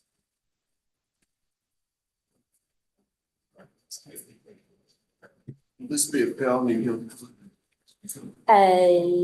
Yep, felony plea, Your Honor.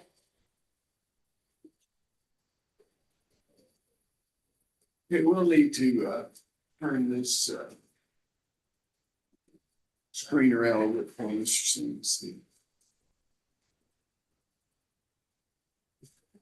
Call the case of Commonwealth, Kentucky versus Davender Singh, but before we do that, I want to swear the interpreter in. Mr. Interpreter, you raise your right hand. You solemnly swear or affirm that you're qualified to interpret in the language, the native language of Mr. Davender Singh that precedes this court, and you've been accepted as an expert interpreter in the courts of Commonwealth, Kentucky on prior case. Yes, I do. Thank you, may lower your hand. Calling case of Commonwealth, Kentucky versus Davender Singh. Commonwealth Kentucky ਆਪਣਾ ਦਵਿੰਦਰ ਸਿੰਘ ਦੇ ਵਿਰੁੱਧ ਜਿਹੜਾ case ਹੈ ਉਸ ਨੂੰ ਬੁਲਾ ਰਹੇ ਆ 24 CR 00062. Your Honor, the interpreter would like to confirm with the respondent in this case, do they speak Hindi or Punjabi? Punjabi बोलते हो या Hindi? Punjabi. Okay. ਉਹ ਤੁਹਾਡਾ ਕੇਸ ਨੰਬਰ ਜਿਹੜਾ ਕਾਮਨਵੈਲਥ ਤੇ ਤੁਹਾਡੇ ਵਿਰੁੱਧ ਹੈ ਨਾ ਉਹਦਾ ਨੰਬਰ ਹੈ 24-CR ਲਪਕ 000062. We're here for a pre-trial conference. I understand there is a plea. ਤੁਹਾਡੇ ਆਪਣਾ ਟ੍ਰਾਇਲ ਦੇ ਹੋਣ ਤੋਂ ਪਹਿਲਾਂ ਇੱਕ ਮੁਲਾਕਾਤ ਕੀਤੀ ਜਾ ਰਹੀ ਹੈ Is that correct? You need to say something. चाहिए Lead into the mic. Yes. Okay. Yes. Motion has been tendered, sir, that says you wish to enter a plea today. Is that correct? ਤੁਸੀਂ ਇਸ ਦਾ ਉੱਤਰ ਦੇਣਾ ਚਾਹੁੰਦੇ ਹੋ ਇਸ ਤੇ ਪਲੀ ਦੇਣਾ ਚਾਹੁੰਦੇ ਹੋ No. No. No, they're complete. Yeah. The interpreter cannot hear the voice. Okay, you're going to have to speak up, sir. Do you wish to enter a plea today? ਤੁਸੀਂ ਆਪਣਾ ਕਸੂਰ ਮੰਨਦੇ ਹੋ Yes. Yes, I want to enter guilty plea. Are you currently under the influence of drugs or alcohol? ਤੁਸੀਂ ਇਸ ਵੇਲੇ ਕਿਸੇ ਨਸ਼ੀਲੇ ਪਦਾਰਥ ਦੇ ਵਿੱਚ ਨਸ਼ੇ ਵਿੱਚ ਤੇ ਨਹੀਂ ਹੈ ਜਾਂ ਕਿਸੇ ਦਵਾਈ ਤੇ ਨਹੀਂ ਖਾਧੀ ਕੋਈ No. No. Is this plea freely and voluntarily given? ਇਹ ਤੁਸੀਂ ਆਪਣੀ ਮਨ ਇੱਛੇ ਨਾਲ ਨਿਰਣੇ ਲੈ ਰਹੇ ਹੋ ਜਾਂ ਕਿਸੇ ਨੇ ਜ਼ੋਰ ਲਾਇਆ ਤੁਹਾਡੇ ਤੇ ਆਪਣੀ ਮਰਜ਼ੀ Yes. I'm doing it on my free will. Are you the same person named in indictment number 24 CR 00062?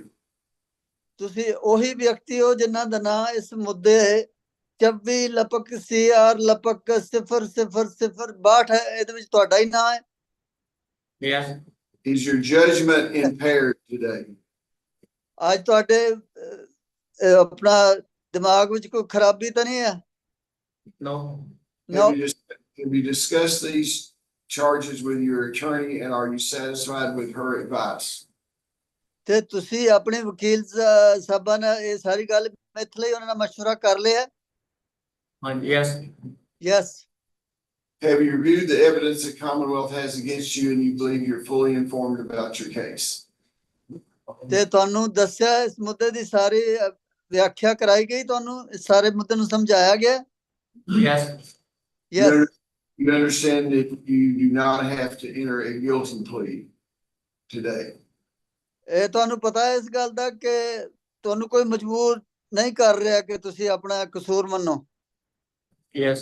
You have certain rights under Kentucky and United States Constitution. ਤੇ ਕੰਟਕੀ ਦੇ ਕਾਨੂੰਨਾਂ ਤੇ ਇੱਥੋਂ ਯੂਨਾਈਟਿਡ ਸਟੇਟਸ ਦੇ ਕਾਨੂੰਨਾਂ ਤਹਿਤ ਤੁਹਾਨੂੰ ਕਾਫੀ ਅਧਿਕਾਰ ਮਿਲੇ ਹੋਏ ਨੇ Yeah. In order to accept a plea, I need to know that you understand those rights. ਤੇ ਮੈਂ ਇਸ ਨੂੰ ਕਿ ਇਹ ਨਿਆਂ ਪੂਰਾ ਹੋਵੇ, ਮੈਂ ਚਾਹੁੰਦਾ ਵਾਂ ਕਿ ਤੁਹਾਨੂੰ ਸਾਰੀਆਂ ਗੱਲਾਂ ਦੀ ਸਮਝ ਆ ਜਾਵੇ। I'm going to go over those rights now, and at the end, I'm going to ask you if you understand them. ਮੈਂ ਉਹ ਜਿਹੜੇ ਜਿੰਨੇ ਵੀ ਤੁਹਾਡੇ ਅਧਿਕਾਰ ਨੇ ਨਾ, ਉਹ ਤੁਹਾਨੂੰ ਸਮਝਾਵਾਂਗਾ ਤੇ ਇੱਕ ਇੱਕ ਕਰਕੇ ਪੁੱਛਾਂਗਾ ਕਿ ਤੁਹਾਨੂੰ ਉਸ ਗੱਲ ਦੀ ਸਮਝ ਆਈ ਹੈ ਜਾਂ ਨਹੀਂ।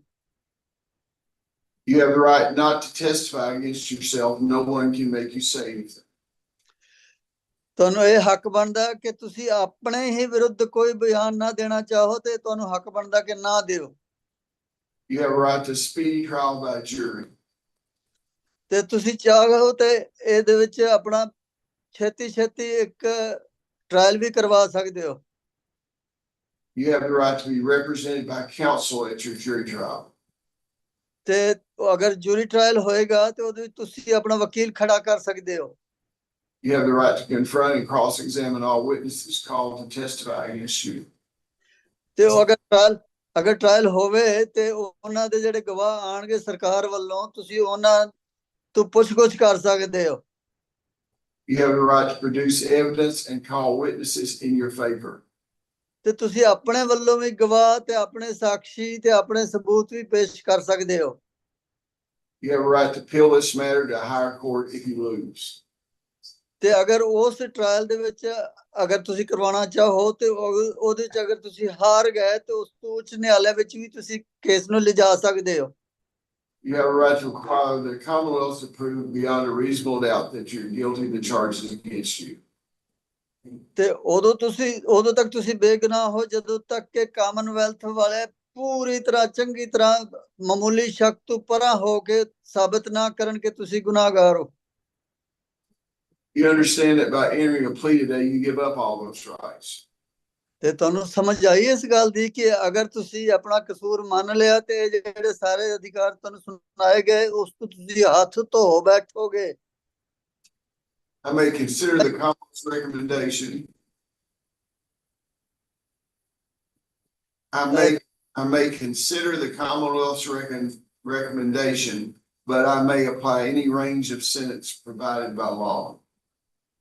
ਤੇ ਮੈਂ ਕਾਮਨਵੈਲਥ ਵਾਲੇ ਜਿਹੜੀ ਮੱਤਾਂ ਮੈਨੂੰ ਦੇਣਗੇ ਮੈਂ ਉਹਨਾਂ ਨੂੰ ਮੰਨਾਂਗਾ ਤਾਂ ਸਹੀ, ਪਰ ਮੈਂ ਉਹਨਾਂ ਨੂੰ ਕਾਨੂੰਨਾਂ ਦੇ ਤਹਿਤ ਹੀ ਮੰਨਾਂਗਾ, ਜਿਹੜੇ ਕਾਮਨਵੈਲਥ ਦੇ ਕਾਨੂੰਨ ਹੈ ਉਹਨਾਂ ਦੇ ਤਹਿਤ। I do not have to accept any recommendation. ਤੇ ਮੈਨੂੰ ਇਹ ਵੀ ਸ਼ਕਤੀ ਹੈ ਕਿ ਮੈਂ ਉਹਨਾਂ ਦੀਆਂ ਮੱਤਾਂ ਨੂੰ ਰੱਦ ਕਰ ਦਿਆਂ, ਨਾ ਮੰਨਾਂ। Prior to accepting any recommendation, I will await the pre-sentence investigation report from Probation and Parole. ਤੇ ਅਗਰ ਕੋਈ ਤੁਹਾਨੂੰ ਸਜ਼ਾ ਹੋਣੀ ਹੋਏਗੀ ਤੇ ਮੈਂ ਉਸ ਤੋਂ ਪਹਿਲੇ ਕਿ ਉਹਨਾਂ ਦੀ ਮੱਤਾਂ ਨੂੰ ਮੰਨਾਂ, ਮੈਂ ਖੁਦ ਛਾਣਬੀਣ ਕਰਾਵਾਂਗਾ। In the event I do not accept the Commonwealth's recommendation and decide to impose a harsher punishment, you will have the right to withdraw your plea and go to trial. ਤੇ ਅਗਰ ਮੈਂ ਉਹਨਾਂ ਦੀ ਗੱਲ ਨਾ ਮੰਨਾਂ ਤੇ ਉਹਨਾਂ ਦੇ ਮੱਤਾਂ ਤੋਂ ਵੱਧ ਕੇ ਮੈਂ ਕੜੀ ਸਜ਼ਾ ਦਿਆਂ ਤੇ ਤੁਹਾਨੂੰ ਇਹ ਵੀ ਹੱਕ ਬਣਦਾ ਹੈ ਕਿ ਤੁਸੀਂ ਉੱਚ ਨਿਆਲੇ 'ਚ ਜਾ ਕੇ ਨਿਵੇਦਨ ਕਰ ਸਕਦੇ ਹੋ, ਅਪੀਲ ਕਰ ਸਕਦੇ ਹੋ। What is the Commonwealth's recommendation, Madam Commonwealth Attorney? ਸਰਕਾਰੀ ਵਕੀਲ ਸਾਹਿਬਾ, ਤੁਸੀਂ ਕੀ ਕਹਿਣਾ ਚਾਹੁੰਦੀ ਹੋ?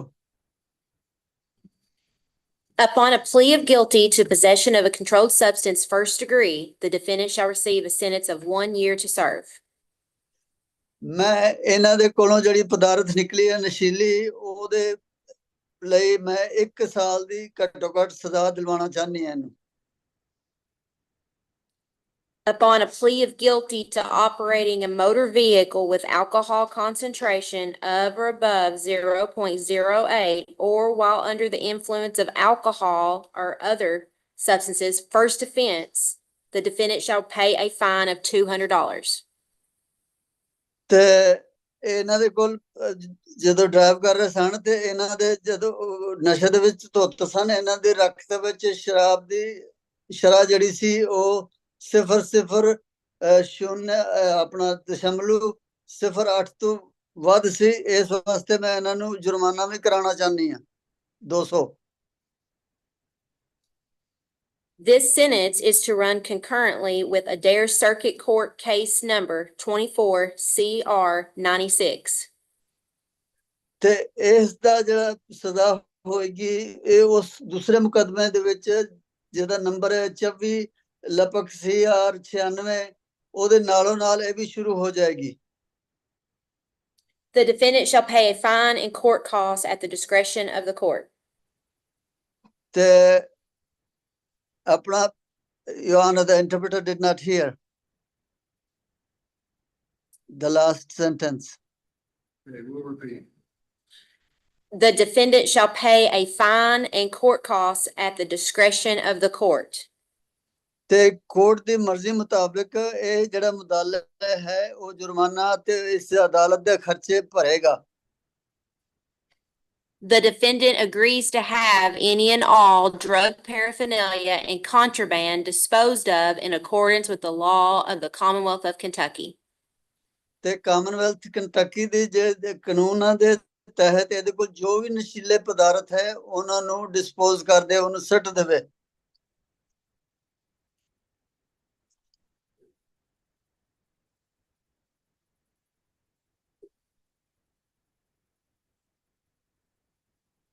Mr. Singh, is that your understanding of the Commonwealth's recommendation? ਤੇ ਇਹਨਾਂ ਦੇ ਕਾਮਨਵੈਲਥ ਦੇ ਮਤਾਂ ਨੂੰ ਮੰਨ ਲਿਆ।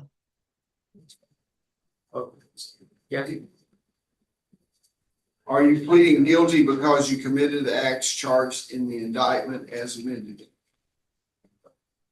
Your Honor, the voice got cut off. I've been complete. Are you pleading guilty because you committed the acts charged in the indictment as amended?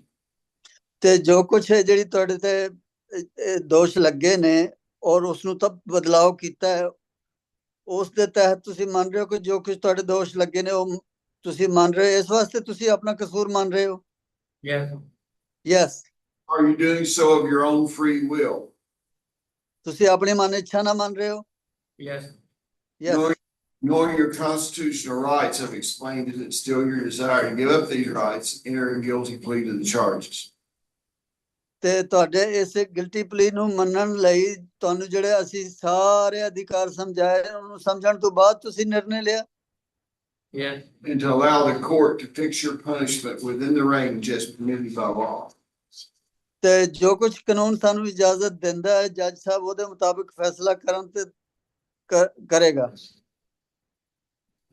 Do you understand that by entering this plea, any future convictions of felonies or DUIs could be enhanced as far as the range of penalty? ਤੇ ਤੁਹਾਨੂੰ ਇਹ ਪਤਾ ਹੈ ਕਿ ਅੱਜ ਤੋਂ ਬਾਅਦ ਅਗਰ ਕਦੀ ਫੇਰ ਦੁਬਾਰਾ ਤੁਸੀਂ ਇਹ DUI ਜਾਂ ਕੋਈ ਹੋਰ ਐਸਾ ਜੁਰਮ ਕਰੋਗੇ ਤੇ ਉਹਦੀ ਸਜ਼ਾ ਇਸ ਤੋਂ ਵੀ ਜ਼ਿਆਦਾ ਵੱਧ ਕੇ ਹੋਏਗੀ? Yes. Okay, I accept the agreement. How long has he been a state? Is he a state prisoner now? Not yet. He'll be sentenced January 14th in a dare. Okay, well, I'll order a pre-sentence investigation to be done. And of course, you just supplement the one from the narrative down here, and he'll be sentenced on January the 23rd. Now, what is his financial situation? Does he have a job or anything? He was here on a work permit, Your Honor, but he's been in custody since June. Yeah. So he's been unemployed since then. I will reserve as for his court costs, but he's got to pay his DUI fine. So, give me just a total on the thing. I'm sorry, $845. $845 cost and fines. So he needs to be prepared to pay that, or if he can't pay that on the day of sentencing, I'll set up a schedule for him. Okay? Okay. ਇਹ ਫੈਸਲਾ ਹੋਇਆ ਕਿ ਤੁਹਾਡੇ ਸਜ਼ਾ ਦੇਣ ਤੋਂ ਪਹਿਲੇ ਨਾ ਇਹ ਨਿਆਦਿਸ਼ ਜੀ ਤੁਹਾਡੀ ਛਾਣਬੀਨ ਕਰਨਗੇ ਤੁਹਾਡੇ ਬੈਕਗ੍ਰਾਉਂਡ ਦੀ ਤੇ ਨਵਾਂ ਜਿਹੜਾ ਕੇਸ ਸੁਣਿਆ ਜਾਏਗਾ ਸਜ਼ਾ ਲਈ ਉਹ 23 ਜਨਵਰੀ 2025 ਨੂੰ ਹੋਏਗਾ। ਤੇ ਤੁਹਾਡੇ ਕੰਮ ਬਾਰੇ ਪੁੱਛਿਆ ਤੇ ਇਹਨਾਂ ਨੇ ਕਿਹਾ ਕਿ ਜੂਨ ਤੋਂ ਬਾਅਦ ਤੋਂ ਤੇ ਕੰਮ ਨਹੀਂ ਕਰ ਸਕੇ ਕਿਉਂਕਿ ਅੰਦਰ ਬੰਦ ਰਹੇ ਨੇ। ਤੇ ਜੱਜ ਸਾਹਿਬ ਨੇ ਪੁੱਛਿਆ ਕਿ ਕਿੰਨੇ ਜੁਰਮਾਨਾ ਹੋਇਆ ਤੇ ਉਹਨਾਂ ਨੇ ਕਿਹਾ ਖਰਚਾ ਤੇ ਜੁਰਮਾਨਾ $845 ਹੈਗੇ ਆ। Okay, does that conclude this matter? Yes. Okay, thank you, Mr. Interpreter. You may be excused. Okay, thank you, Your Honor. Interpreter is signing off at 11:15 a.m. Kentucky. Thank you so much. Now, does that conclude the criminal docket except for Adair County Jail? Okay, let's go to Adair County Jail. Claude Cole, Adair County Jail, Claude Cole.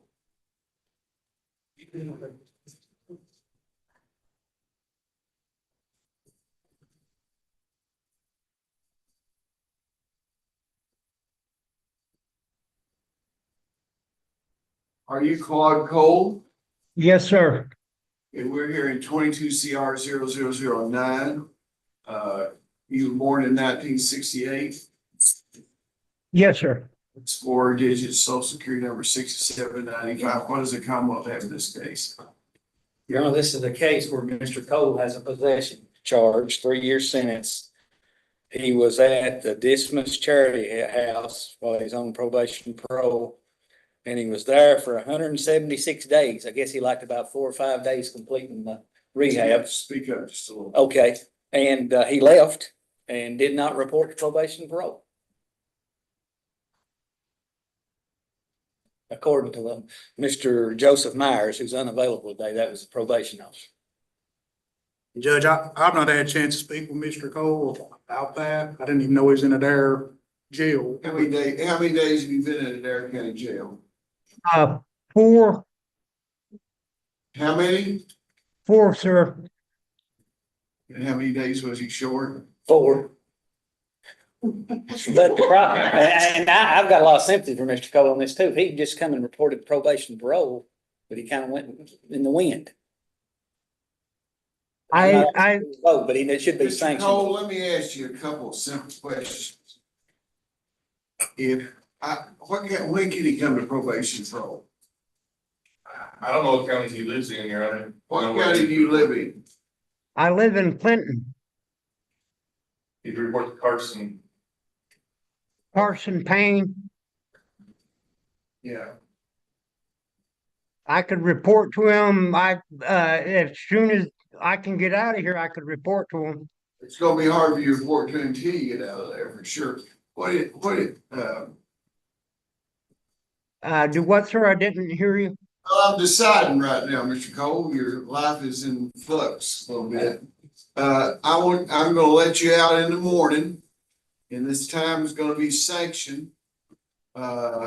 You be over there to see Carson by noon tomorrow, okay? I'm gonna let you out at 10 o'clock tomorrow. You just go straight over there, okay? His office in Monticello. Try to call him this afternoon to make sure you can make an appointment, okay? Now, let me tell you something, Mr. Cole. You're gonna have to follow what they tell you to do. You understand what I'm saying? Yes, sir, I do. Yeah, I don't want you to spend this Christmas or any other Christmas in jail. It's not very difficult to comply, okay? Yes, sir, I understand. Well, good luck to you. Merry Christmas. Thank you, sir. Aiden Fields. Aiden. Aiden Fields. Be careful. This wall. Aiden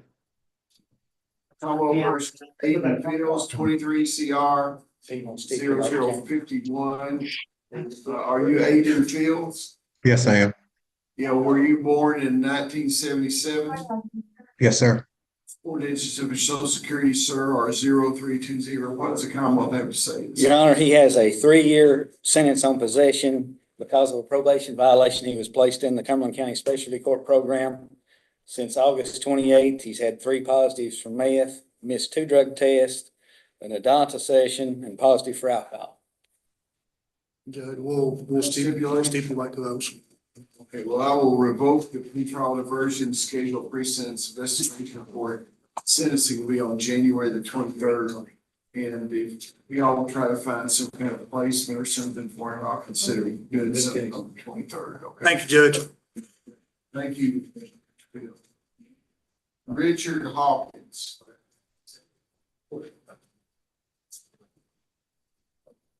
Richard Hawkins. He's coming, Judge. Okay. Yes, sir. 22 CR 0024, Commonwealth Kentucky versus Richard Hawkins. Mr. Hawkins, were you born in 1987? Yes, sir. It's one in the social security number, it's 3452. Yes, sir. You're on a probation revocation, what's the time limit? Your Honor, this is a motion to revoke. Mr. Hawkins was sentenced in this court in October of 2022 for 3 years on possession of methamphetamine. He apparently was, through an interstate compact with the state of Illinois, under probation supervision there. And the latest report from them in October of this year is that Mr. Hawkins has absconded, that he has a subsequent offense of battery and gave a fictitious address to the probation officials in Illinois. Basically, he has absconded. And Judge, we'll stipulate to the absconding, Mr. Hawkins, in lieu of verification, is asking to go to rehabilitation and get some help.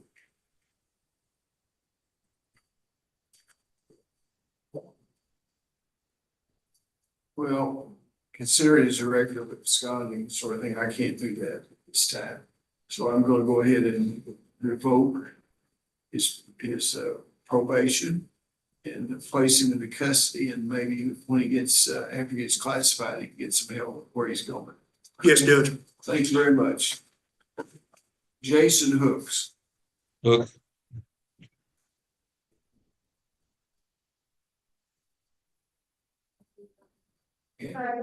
Caldwell versus Jason Hooks.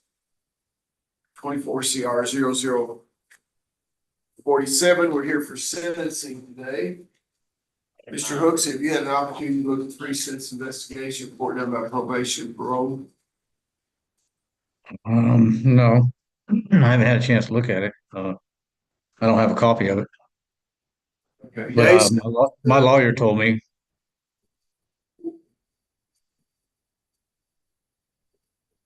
Jason, do you remember us going over a document on my computer? Oh, yes, I do. Yes. Yes. Was that your PSI or pre-sentencing report? Yes, sir. Was it substantially correct? Yes, Judge. Madison defendant. Was it? Yes, sir. Okay, counsel, is there any reason that this gentleman should not be sentenced? No, Your Honor.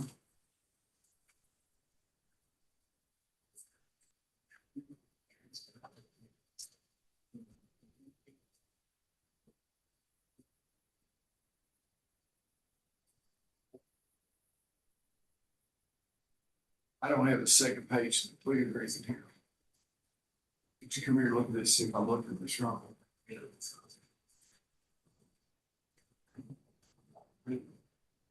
It's an easy to use this.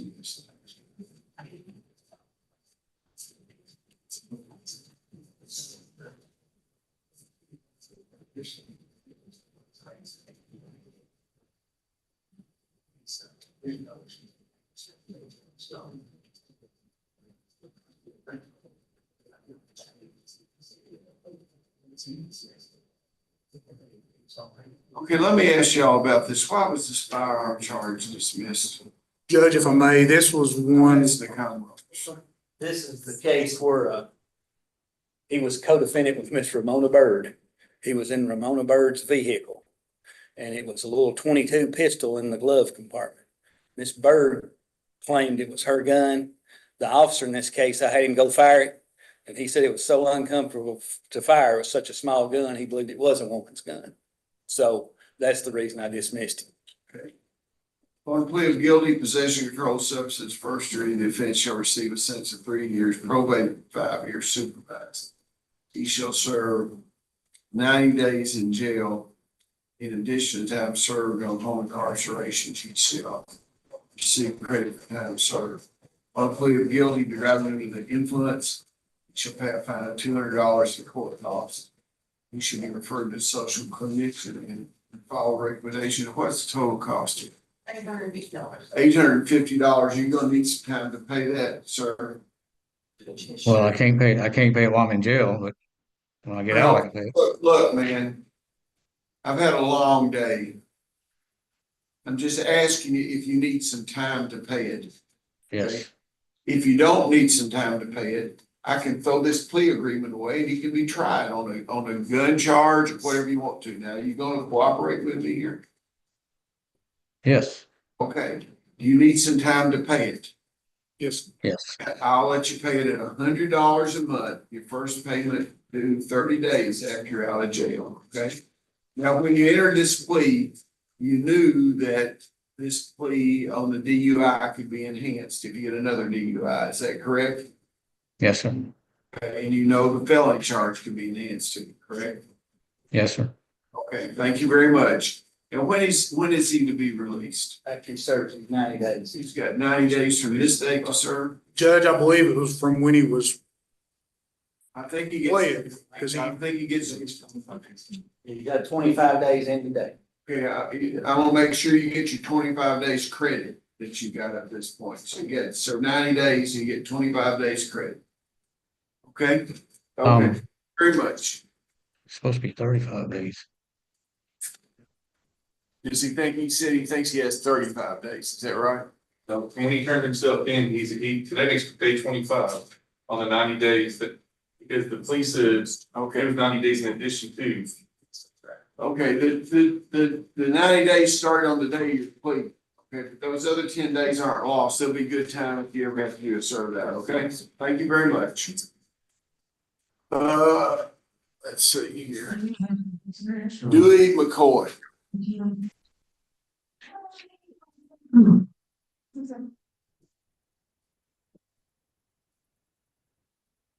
Commonwealth versus Dewey McCoy, 24 CR 0052 and 24 CR 0053.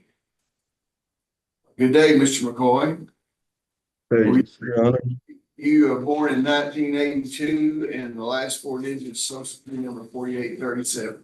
What do we have on Mr. McCoy today? Your Honor, this is the case where Mr. McCoy is co-defendants with Mr. Poston and Mr. Riley. We can have one more pre-trial, then we'll set a trial date if it's not resolved. We need a negotiation day for January 10th.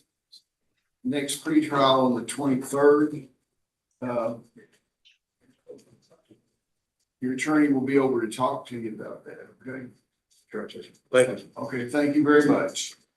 Okay, I was asking about my motion discovery. Okay, wait a second, sit back down there. Wait, what were we gonna say, Mr. McCoy? My motion of discovery, I should have had it, I think. I ain't seen it. I ain't got no attorney visitor, nothing. I doesn't seem like if my attorney could maybe bring it up here to me or something and come see me. Yeah. Please. He said he will, that discovery's been provided to him and he would have had it early on in the case, Your Honor. I think he may be having an issue with regard to some of the documents in it, but I'll be meeting with you, Dewey, in the days ahead, okay? Well, are you going back to Russell County today or are you gonna play? Not today, but I will be soon, Okay, making we'll be up arrangements to to see meet you soon. soon, okay? And talk to you about your stuff, okay? Okay, I appreciate it. Thank you. Austin. Hello. Commonwealth of Kentucky versus Austin New, 24 CR 0032 and 24 CR 0033. You are in Austin New. Yes, Your Honor. Born in 96, and last four digits, social security number 8510. What is a Commonwealth have? Your Honor, this is the Commonwealth's motion. Mr. New, there was a motion made for him to be evaluated for competency. And at that time, defense counsel argued that it be done inpatient at KCPC. And I opposed it, but I was also unaware that the law had changed under House Bill 5, where now KCPC has the discretion or that he has to be evaluated by video teleconference first before they can decide whether to put him inpatient. So I'm asking the order be amended. You have any objection to that? Judge, I was unaware of the change in the law You as have any well. objection to it? No, Judge. Okay, I'll change the order and they'll be doing an evaluation by video of you, Mr. Newton. They'll be in contact. That'll get you evaluated soon, okay? Thank you, Your Honor. Thank you. Thomas O'Donnell. Combo versus Thomas O'Donnell. Good day, Mr. McDonald. This is 22 CR 00103, Commonwealth, Kentucky versus Thomas O'Donnell. Mr. O'Donnell, you were born in 1961, the last four digits of social security number 6773, is that correct? That is correct. Yeah, what are we here on today? Your Honor, this was a motion for to ensure compliance with the subpoena. It was complied with yesterday, or I'm sorry, Tuesday. So the defense withdraws the motion at this time. Okay, while we got Mr. O'Connell here, where are we as far as a trial date or anything else? We need rulings on the motions, defense counsel that we had the hearings on about the DNA evidence, whether that's going to be allowed. And also on the motion to suppress on the confession. Also, there's additional evidence that the FBI turned over to the Commonwealth that's been DNA tested. We should have results anytime on those. So I want to get my detective when she gets back to work to check What on was that. the source of that additional evidence? It was from the same vehicle, same So location. it would be subject to the same suppression motion? Well, no, because this evidence was never tested. Unlike the evidence that went to the FBI lab in Quantico, which they consumed, this is additional evidence that's never been tested. So that evidence there was not subject to the motion to suppress other than the quantity was destroyed. And we've made arrangements. The other motion that you have on the statements were made in California when they went out to interview. Yes, I believe so, Your Honor. Okay, well, I will go ahead and before the next rule day, we'll get you a complete order of findings on those hearings that kind of had fallen through the cracks some way. When we get that in the additional testing, I'd ask for a trial date, but I'd ask it be set out of ways because there's going to be multiple out-of-state witnesses or we're going to have to hear. Okay, this is forensic evidence. Is it blood or what is it? It's DNA. DNA was collected on the scene of the shooting over The scene of the shooting and Mr. O'Donnell's truck. Okay, well, Mr. O'Donnell, I'll get you an order out on the suppression motions very soon, and you'll be back here on the 23rd of January if that discovery's been provided to your attorney, and then we will try to set a trial date. Mr. Stockton, he has been incarcerated for quite a while, so I want you to give him priority over some other dates to see how quickly you can get the witnesses lined up. No, it's I would think 90 days from the day we set the trial. okay, that'll be good. Yeah. Okay, thank y'all very much. Thank you, Mr. O'Connell. Thank Matthew you. Riley. Yeah, Matthew Riley. How much versus Matthew Riley? Are you Matthew Riley? Yes, Your Honor, I am. It's 24 CR 008 and 24 CR 0049. Mr. Riley, you were born in 1968, last four digits, social number 8553. We're here for. That's correct. What's the deal here? Your Honor, he is a co-defendant in his newest case with Mr. Poston and Mr. Farley and Mr. McCoy. So This is 49 you're talking about? yes, Your Honor. And what is 00008? Your Honor, that was the case, that was a possession charge that we had resolved, and then prior to sentencing, this new case arose. So we've been negotiating this. So it's either, if we get a settlement on all these cases, whoever's not settled, I'm gonna ask for a trial date in January 23rd. Because these cases have been pending. We've had several. You've got negotiation day, you want to now negotiate? Yeah. January 10th. Negotiation date on January 10th. And the next pretrial is on the 23rd, and on that day, Mr. Riley, we'll either fish or cut bait, you know what I mean? Okay, thank you very much. Thank you. Jennifer Robinson. That's the one we want. Judge Jennifer Robinson had a health issue and she's currently in a hospital in Bowling Green. Yeah, we tried to contact the other jurisdictions that she has there. The problem we've got on the Warren Can County, you speak up a little bit? the problem, I don't know about getting her revoked in Warren County because she's on misdemeanor probation out of Warren County. Is the problem. That will help them, they need to revoke it because they're going to county tab. That's right. So I don't think she'll be revoked. She I was- made, she had a Warren County unsecured bond when she come in, because she come in on a Warren County charge as well. Got a new And felony they- charge, but she's not been convicted. She's got a new felony charge in Simpson County, is that where it is? I thought it was Warren County, the new felony charge. Well, she got two unsecured. I think one is Warren and one is Simpson, and both of them come back. Here's the problem. Evidently, the Warren County case is a misdemeanor that Yeah. that's on probation for. So let's just talk practicality. They're not gonna revoke her on that because they don't want to pay her incarceration. State will not pay this for her incarceration on a misdemeanor. So she Right. got a felony case in Simpson County. And is she out on bond on that? You know, Yeah, she got an unsecured bond on that they too. ROR'd her on that bond down there when we ROR'd on our bond because they didn't want to have to house her either. Right, yep, I remember that. So now she's, Oh, we'll okay. find out how I her thought you said tests it's a go. And we've got her trial date set for when, Mr. Stockton? The 27th, Your Honor. We got her trial date set for December the 27th. I'll correct that. So she's going to speedy trial.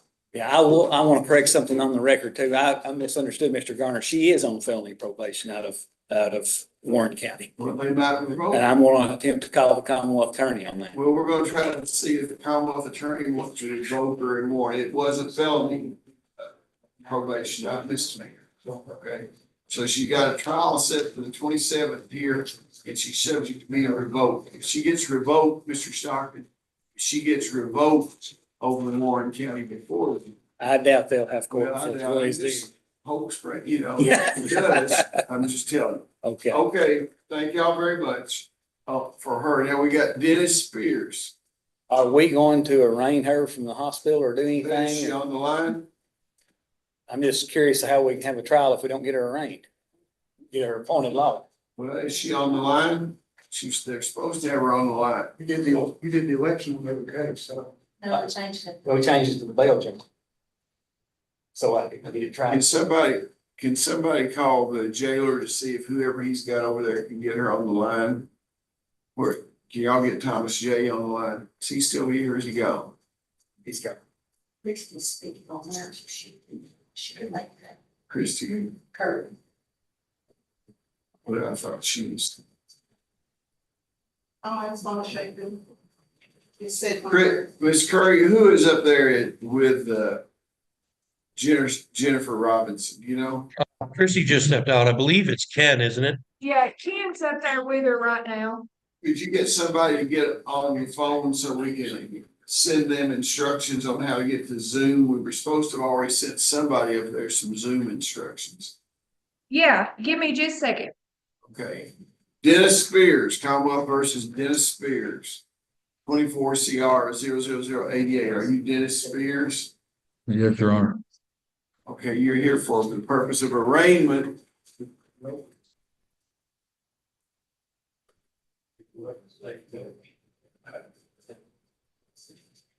Mr. Spears, were you born in 2002? Yes, Last four digits, social security number 5424.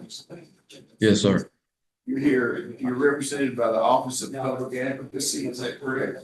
Do they represent you in district court? Yes, sir.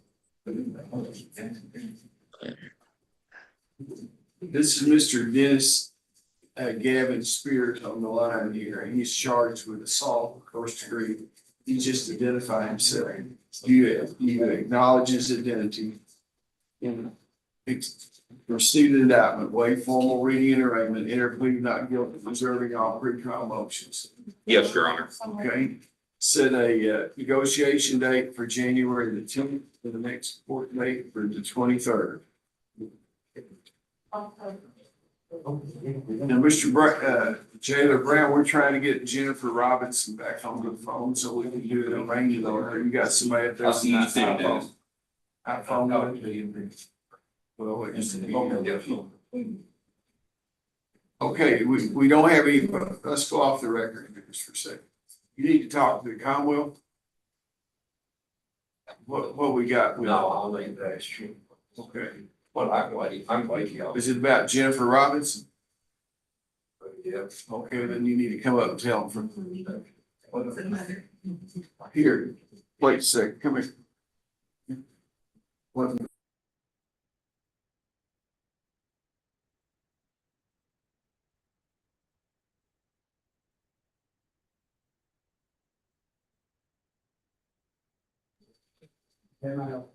Okay.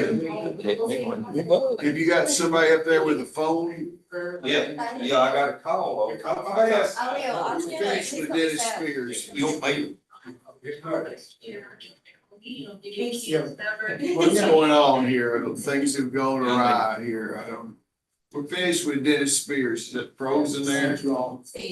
Wait, finish with. Hey, I got a question. When would I be able to get my motion to discover? Dennis, I'll be able to see you early next week, okay? All right, thank you. Now that finishes with everybody that's in the jail, and we still have to deal with Jennifer Robinson, who'll be on a separate phone. Is that correct, Madam? Yes. Jailer, do we have anybody else? You'll make a call and see. Get them on the line. Okay, in Dare County, you have anybody else waiting to see us other than Jennifer Robinson? No, Dare County can be excused. Their microphone is off. Okay, well, we're off the record now. I don't know. We are.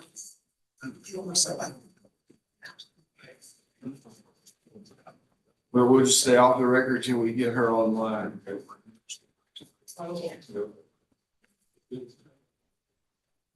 Here.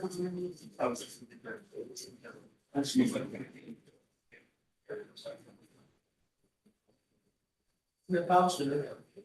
Good, while you're off there. And we're out. We'll see you again. Yeah, just no way. They'll give me a special judgeship up in far into your thing. So are you excited about your new job? Very, yeah. This house is swearing in and Joe White. Yeah. Is he kidding?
We have someone on the line with Jennifer Robinson.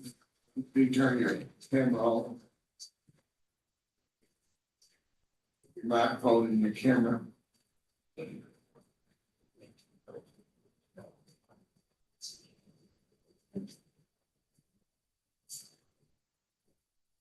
NUR-3B-iPad 1, are you on the, would you turn your camera on?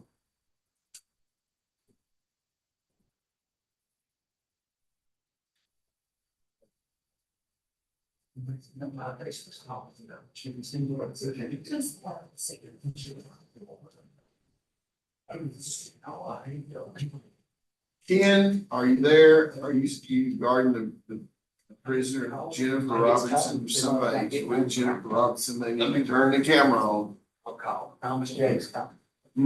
She's on. Did I turn the video?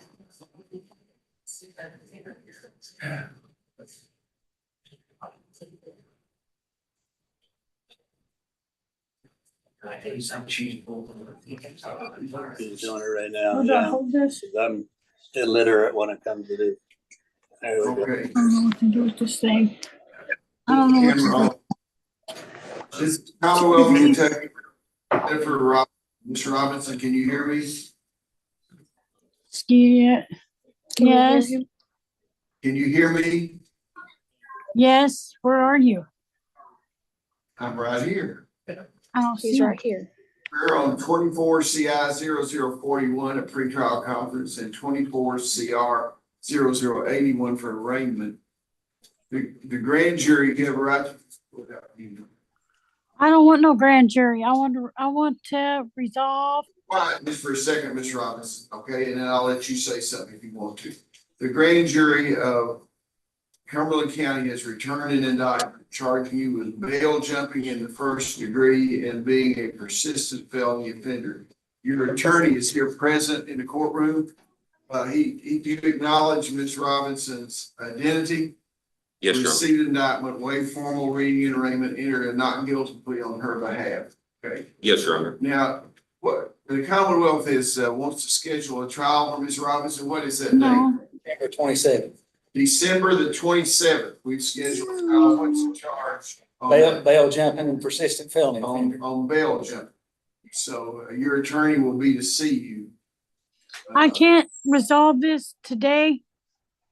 Well, you could resolve it today if you want to enter some guilty pleas, I would think. All right, is that what you want to do? I need to get this over with. I'm dealing with too much medical and doctors and here and there, and I just want to get it dealt with. I would like the Commonwealth, to hear me have a deal for them. And then if they have a deal for me, I'll take it. Yeah, Ms. Robinson, I'll speak with you. This is not let's make a deal or Judge Judy here. No, okay? I know. Wait a second. Your attorney will be in contact with you. And if you can work out a plea agreement with the Commonwealth, we'll take the plea. But right now, we've got a trial date scheduled. Okay. And so you got a trial date scheduled. He's going to call you today and get in contact with you. You can discuss what you want to do with him. If we can reach an agreement, I'll make a special effort to have a special session of court where we can be wherever you're located. Okay, thank you very much. I can't take care of it today. Oh, you can't take care of it today. Okay, thank you very much. Can I have That concludes the session of the court. Your attorney will be in contact. talk about my bond? Can we talk about my bond? Okay, cut this thing off. This. Can I? What is he doing? I don't know what he's doing. You said cut it off. I don't know. We all done? No, That's it? I don't know what he's doing.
Evers versus Jones.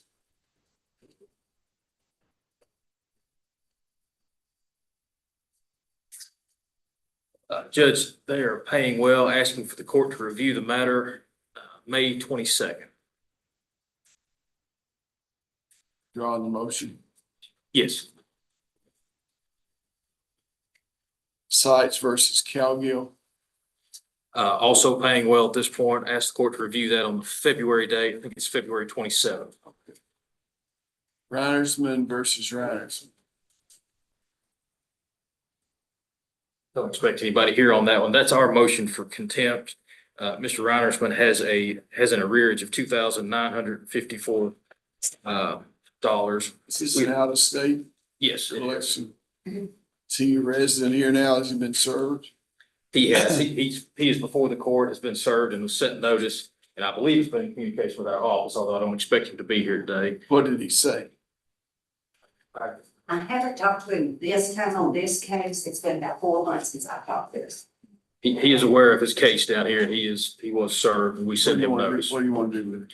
So he's ordered to pay $316. We're asking for an order of contempt and that he be able to purge himself of that by paying $500 before the January date. You want him arrested and purged by paying 500, or do you want? Well, we usually give them a chance to purge themselves first. If they pay it by that date, if they don't, then bond out for that. That's what we would ask. Do it that way. That's fine with me.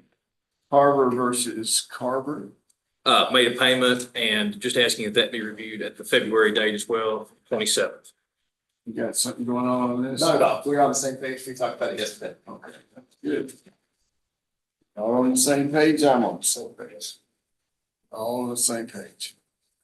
You have anything else, Mr. Hurt? No, sir. That's all I have. Thank you very much. I'll e-file these orders as well, but I'll tender a hard copy through the bailiff. If that's okay. Okay. Anderson versus Walker. Anderson versus Walker. That would be Amanda Gill Anderson versus Jerry Leon Walker. We saw it once in the front door. Stephen Walker right in the front.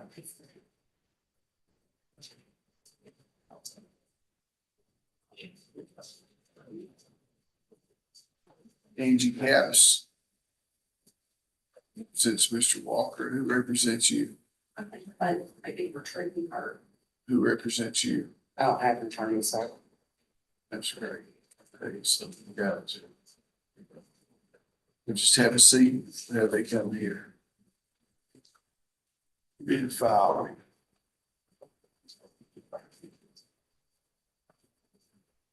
Motion. What are we here on today?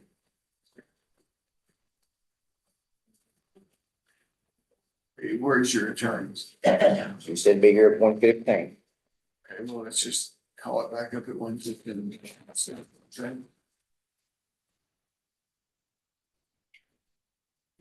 So we are a little early. I'll call down here. See if we can find one.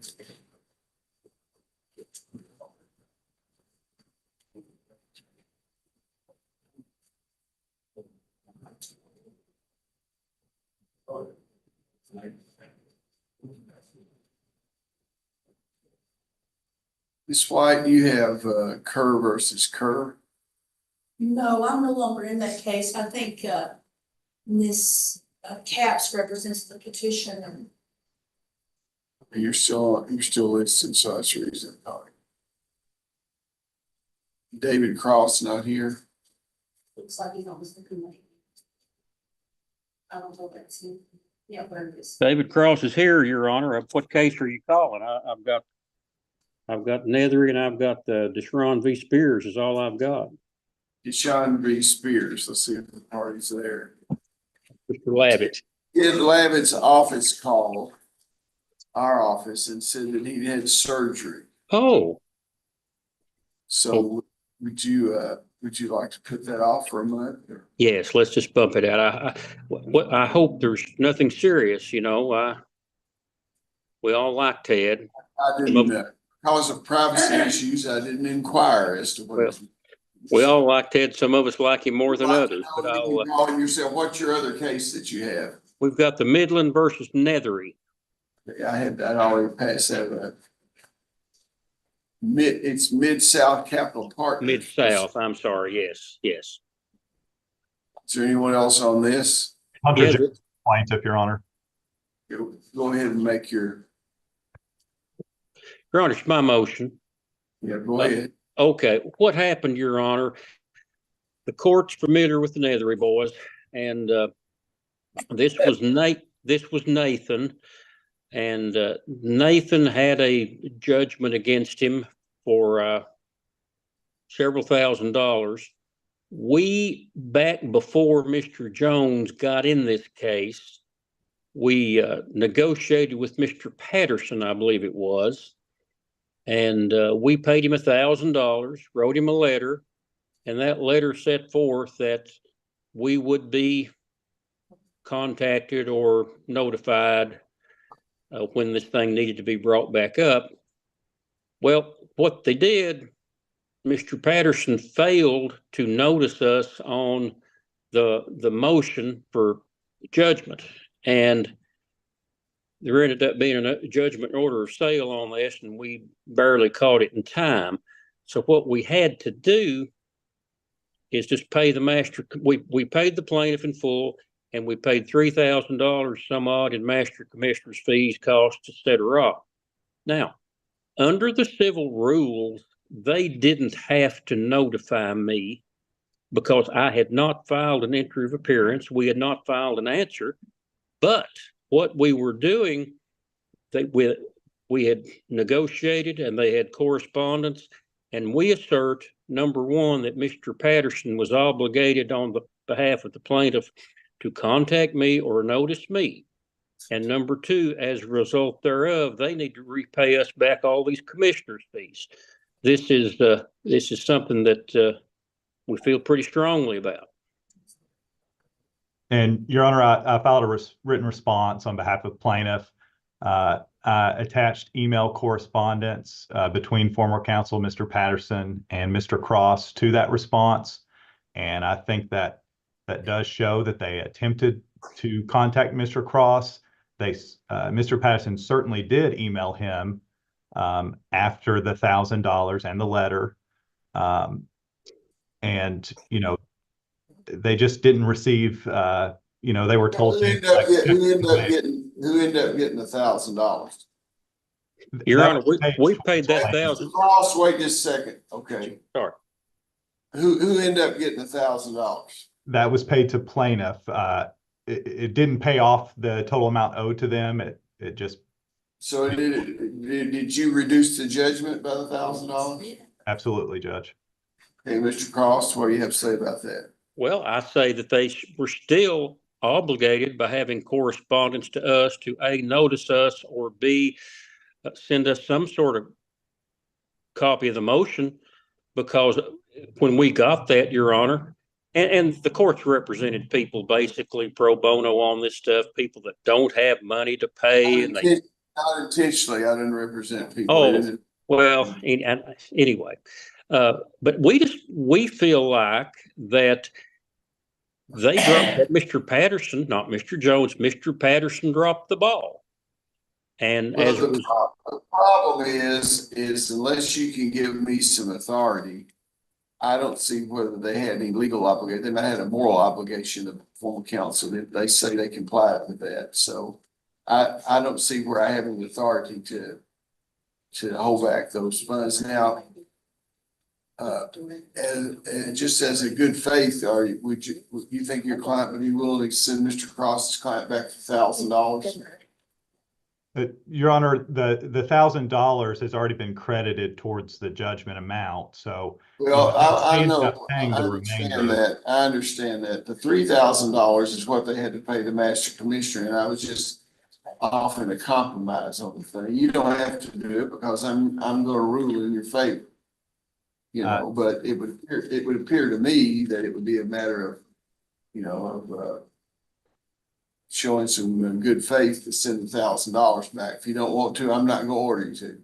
I understand, Your Honor. That's something my client will have to give me approval to do. but if So they just do, I would- mention that you won the motion. I overruled Mr. Cross's motion, but it would appear to me that they ought to send Mr. Cross $1,000 back at least if they didn't follow through. The other attorney did, but you can do what you want to, you know.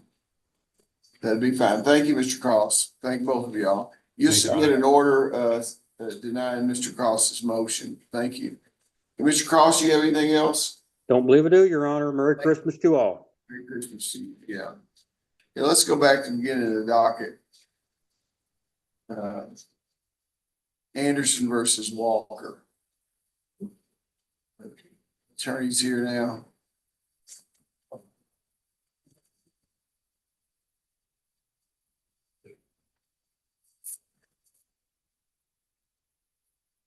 Is this your motion, Ms. Capps? It is, Judge. What do you need here? What kind of relief do you need? I just filed a motion for show cause because the way the parties' arrangement was, Tell me what you need. well, we need to address the issue that when the children have been with her, she's not been sending them to school. So now both children are having truancy issues. Okay. And I think they're both actually in court on truancy. How old are the children? 14 and 15. What's the deal? I can't give Have a us, microphone. Sorry about that. Now, I've given you a lot of opportunities to get an attorney and you never have got one, so. you I know, had one in this case, Who is it? in the beginning, Michelle Fisher. Where is she today? She said that she was signing off on it because it was. Do what? She signed off on it because it was closed. I don't know what you're saying. You tell me you don't have an attorney because the attorney said the case was closed. Yes. Is that right? Judge, I think Miss Fisher, of course, she's with Apple Red, so I don't know. Okay, what's the trouble with the attendance here? Alyssa, I can't get her Who is transcript. Alyssa? Maggie, my daughter, I can't get her stuff transferred from Clinton County back to Cumberland County. So therefore, I've been driving her back and forth to Clinton County School, going to work and then coming back and picking her up. And I work in Glasgow.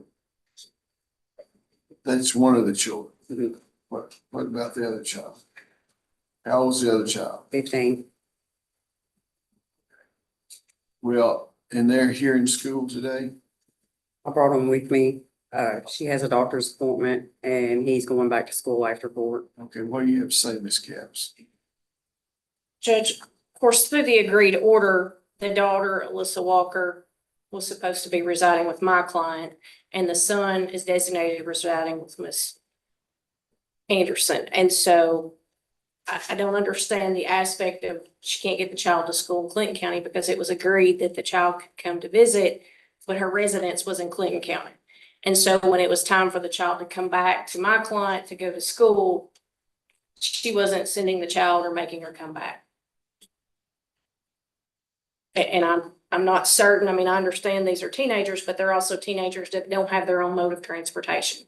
So this is not a situation where we can say they could have driven themselves to school and they just didn't.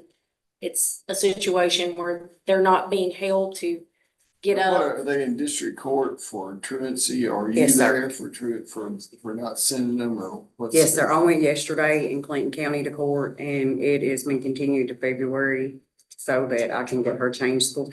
The reason that she's not went back to Leon's house is because of I'm the, not gonna start taking testimony on this and make you disparage him without you being under oath and subject to cross-examination. So, the bottom line is if there is some reason why she hasn't gone back, you haven't filed a motion to get any modification of these orders. And I'm expecting these orders to be complied with. I expect them to be explicitly complied with the way they are. Okay, if you want them changed, you need to get an attorney to get them changed. Okay. will you give me time to get an attorney? Well, I'll give you all the time you want to, but the problem is you're gonna comply with the orders until then. The orders, No, I'm sorry. go ahead. The orders are come and go as the kids want. And she wants to stay at my house. So But the order designates his place as residence and that's where she goes to school is in Clinton County. And that's what Ms. Anderson with her attorney agreed to.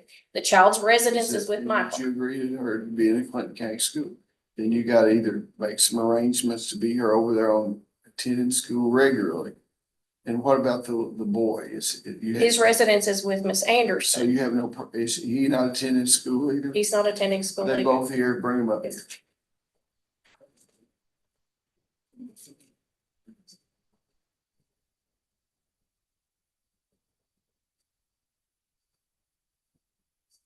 Good afternoon. Good afternoon. Now, I don't want to ask y'all any kind of embarrassing question, but which one of you was from Clinton County, and which of you was from Cumberland County in the basketball game? I'm just trying to soften the thing up. I'm just kidding you, okay? The bottom line of it is y'all are gonna have to comply with these orders. You're gonna have to go to school. If you don't go to school, you're gonna get your mama and possibly or your daddy in trouble for truancy. Now, there's one thing that both of y'all have that a lot of people don't have. They've got a mother and a father that wants to stay involved in your life. You're blessed with that. A lot of people don't have anybody, but both of you do. Are y'all gonna promise me that you're gonna go to school like you're supposed to, okay? Because if I have to come back up here again, I'll make referrals to social services or somebody. Until you get to be 18 years old, y'all are gonna have to do what the court orders and what your parents tell you to. Sir, young man, do you understand that? Yes, sir. Yeah, I mean, y'all are pleasant kids, except you're not smiling too much. Now, I want to, next time I see you, I want to see you at school smiling, you know? Well, that's closer to a smile than we have. That's more like a smirk. Okay?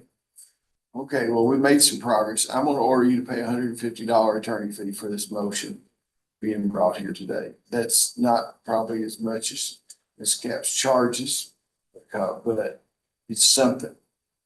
And I want you to do an order directing her to make sure that both the children comply with the existing order. And if she desires any change in that order, that she should file the appropriate motions in court, okay? Both of you understand that? Are you gonna have any problem complying with the order now? Is there some reason why you don't comply with the order? I'm asking you, are you in danger in any way or anything? Well, if you want to talk to someone privately, okay, listen to me, if you want to talk to someone privately, you call social services and tell them that you want to talk to someone privately. I'm not going to make you say anything. You're in court. You're a minor child and you shouldn't be put in this situation. So y'all keep yourselves out of the situation, okay? Thank y'all very much. Merry Christmas to you. Okay, Tawana Gale Scott versus Eddie Branham Scott.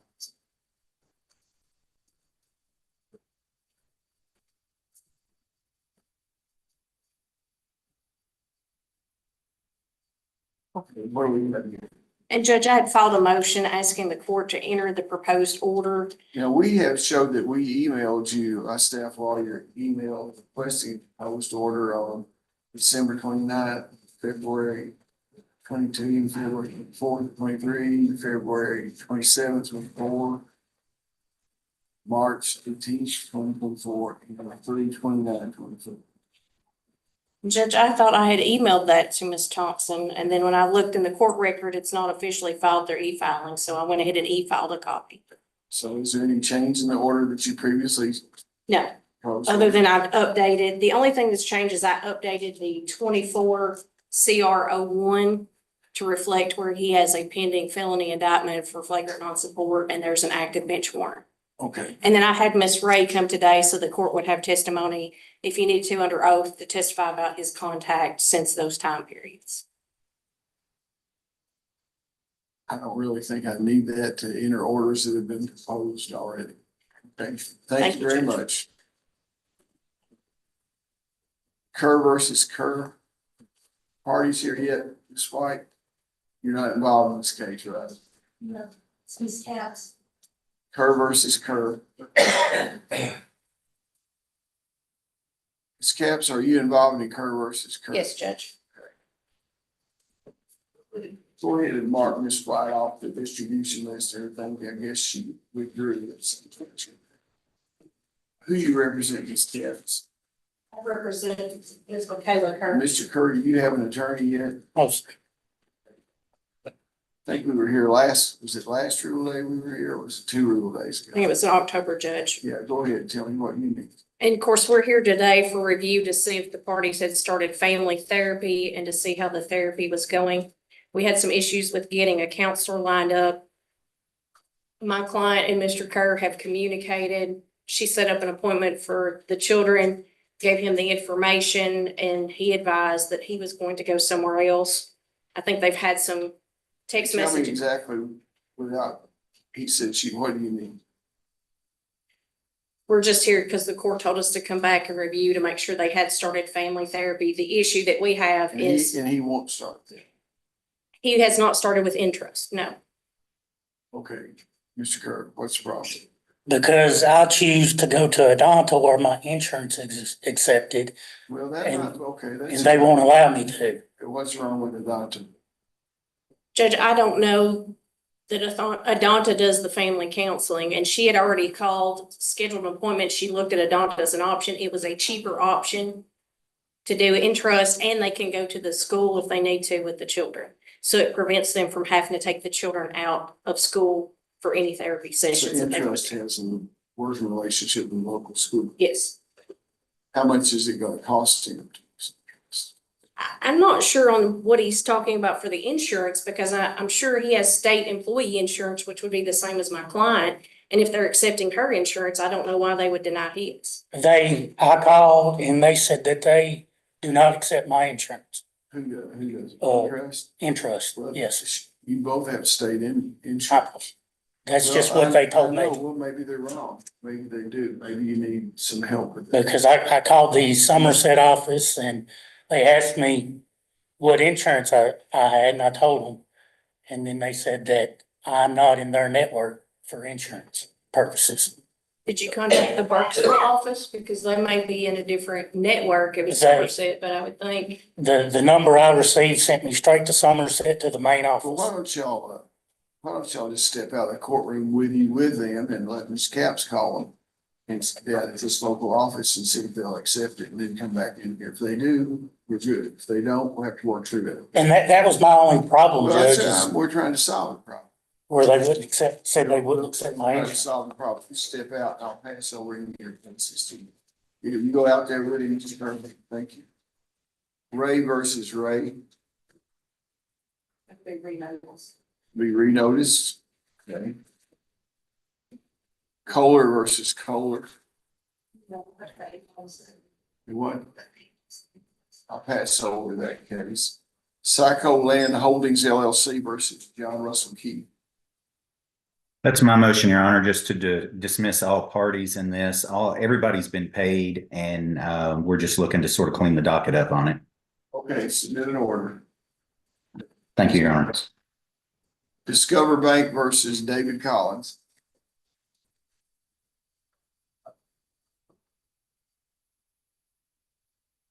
Is there an attorney online for Discover Bank?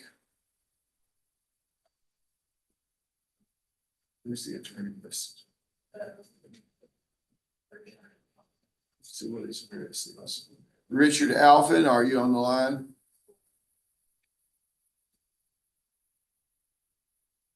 See what the motion is for summary judgment.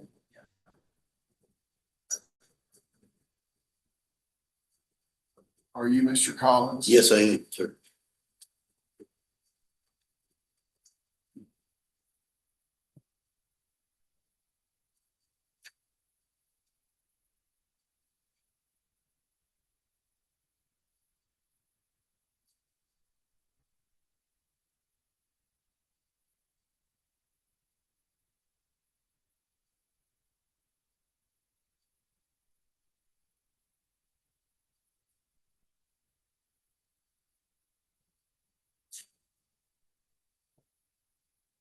It's scheduled at 1:15. I'm gonna continue the case over until next month because they didn't show up. Okay. So, I see, I reviewed your answer to the motion for summary judgment. So, I'll continue and I'll send notice that he should appear. Hearing that will be on January the 23rd at 1:15, okay? Thank you, dear. Thank you, sir. Yeah.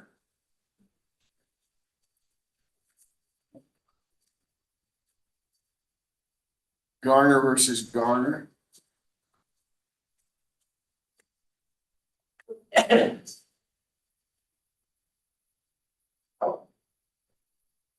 So there's a motion to compel discovery. Yes, sir. What do you have? We were here the last time and we scheduled a deposition and took the deposition of Mr. You Garner. have to speak up a little bit, I'm sorry. We took the deposition of Mr. Garner and we still have some information that we need from him that I placed in motion here. Essentially, he's Let's go indicated. down through the checklist of what you want and see what, and one by one, let's respond to that, okay? Go ahead. The names and addresses of those persons with whom he contracts. What about that, Ms. White? In regard to that, my client and Mr. Gibson's client filed joint tax returns. Attached to those tax returns are 1099s from some people that employed Mr. Garner. Additionally, there have been. Okay, I don't want an explanation right now. I'll give you an opportunity to do an explanation. Are there people exist with who he contracts with that you have not given the names? That's the issue, not what joint returns or whatever. Are there? My client is claiming. Yes or no? Are there individuals? Yes. He has contracts Yes, and companies. and companies. He needs to give them a complete list of that. It might not be marital in nature, whatever, but it's discoverable. Okay? How far back? What time period you want? I think we asked from the date of the marriage, Judge, which was 2023, 21, 2020. From the date of the marriage forward, okay? Can we put that under seal? Because some of his clients, he's had to sign confidential documents. That include that in order. Be provided only and should not be released under penalty of contempt. Okay, what else? What's the next thing? We had asked for copies of all bank records. We received some bank records from the date of separation till the date of the entry of the divorce decree. We asked for essentially for the past 4 years. We were provided. Well, that would be the date of marriage. That would be 3 years to date the marriage back. So You we want a asked year for- before that? Yes, You want a year before the? yes, sir. marriage? That's what we asked for and they didn't give that to. Your Honor, in response to that, the parties had 3 joint bank accounts. The statements were addressed to the residence that she's lived in. These parties only lived together about a year and a half. She has those records. She never provided those back to him. She's kept a lot of his documents. And she was also a joint account holder and had access to those records. Okay, that very well may be, but she may very well say that she doesn't have access to them. So the best way to do that is to give him copies, give her copies of the bank records. He can order those copies to provide them to him from the date of the marriage. Date of marriage. Through the date of the divorce. Okay? Okay. What's next? Next one was credit card statements. He identified, I think, 3 different credit card statements and gave us partial statements Okay, for 3 months. we need complete statements from the date of the marriage to the date of the decree. My client has had a problem getting those. He does those online and she is also on those credit cards. But the online account only goes back a few months and we've provided those that he had access Well, to. no, they will provide you upon written request as far back as you want. There might be a small fee. If there is a small fee and she's on there at some choice, I'll give him a credit for anything that he incurs as far as the cost. If both of them are on the card. But that concludes, Judge, what we Okay, asked. well, if you'll submit me an order and then you'll get this thing We'll out. get to work on trying to get these documents to him. Well, if she's on them, she can work on them too. If she's on it. I don't want to call out loud what the names of the cards are. When y'all leave the courtroom, we make sure that you know what particular cards that you're doing. And any correspondence that you send to those card companies need to be copied to counsel on the other side. Show that there's diligent effort being made, okay? Sir. Your Honor, there's one other issue. in July, I think we were here a few months ago. And along with our motion to enter a bifurcated decree, we had asked for a motion to sell personal property, namely some vehicles. My client has about $6,000 in marital debt. Her name is on it as well. That he's paying monthly, and there's several vehicles, and he had requested to sell some of those vehicles and apply it to the debt. Most of them have Is no there any equity. disagreement that this $6,000 is marital debt? Yes, sir. This is the first I've heard of this. This is. It's not before the court. You Your got a Honor, motion showing it's before the court. I do, if I could have just a second. I think that you told us that. if Well, I we- don't, what I tell you is one thing, but what's in an order is another thing. If it's not reduced, This is a copy of it and it was I filed. don't want to look at a copy of anything. I want you to tell me when were these costs incurred? These credit card costs, when were they incurred and by whom? These are banks to the, debts to the bank. They were You incurred during the said they were marriage. Credit cards. Well, I meant creditors. There's bank debt on all of these to People's Bank and different, other vendors. L'integrity, I think is one of You're them. talking, these are the purchase money loans for these vehicles that they have That liens she on. has signed and incurred, and he's been trying to keep these up. He is going upside down. I'm trying to understand what you've got. So he's got some vehicles that there are liens on. Yes, and And these are marital debts. correct. So they're not credit cards. You can forget about the. There's credit card debt, there's marital Well, I mean, debt. she's talking about these, they have a lien on these property, which would have priority. Yes, sir. Every piece of property within the marriage is marital. They have purchased many items in the past 3 years and utilized even business assets. Put her name on to make it marital debt. That's an issue that needs to be resolved. Well, it will be when we have a hearing. I was just thinking if there are vehicles that aren't being used and have a debt accruing, there might be some agreement to sell and apply the entirety to pay off the debt. That was one of the issues that was brought up. He only wants to sell her vehicle. No, we did not. We asked for a 2017 Ford. That's his vehicle. And he would be willing to sell his work truck as well, because he cannot afford these payments. He's borrowed from his What I want family. you to do is get your calendars together. I'm starting to do, and we'll try this entire thing. Obviously, there's no getting along on any of this stuff.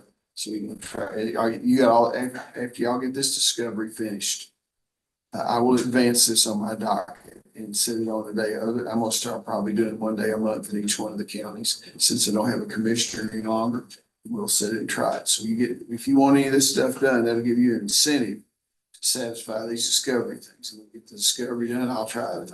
Yes, sir. Okay? I think that's fair to both of them. The only thing that makes it belong. Yeah, he is asking that she continue paying half, or she begin paying half of these payments. Well, you're not in front of the court right now. And I will make sure that if it's a marital debt, that she'll have to be credited, he'll be credited with the repayments he's making her. Part of the entire testimony. Okay, thank y'all. Thank you, sir. Yeah, Scott versus Scott. Scott versus Scott. What's the story of Scott versus? This is a Ted Lavett case.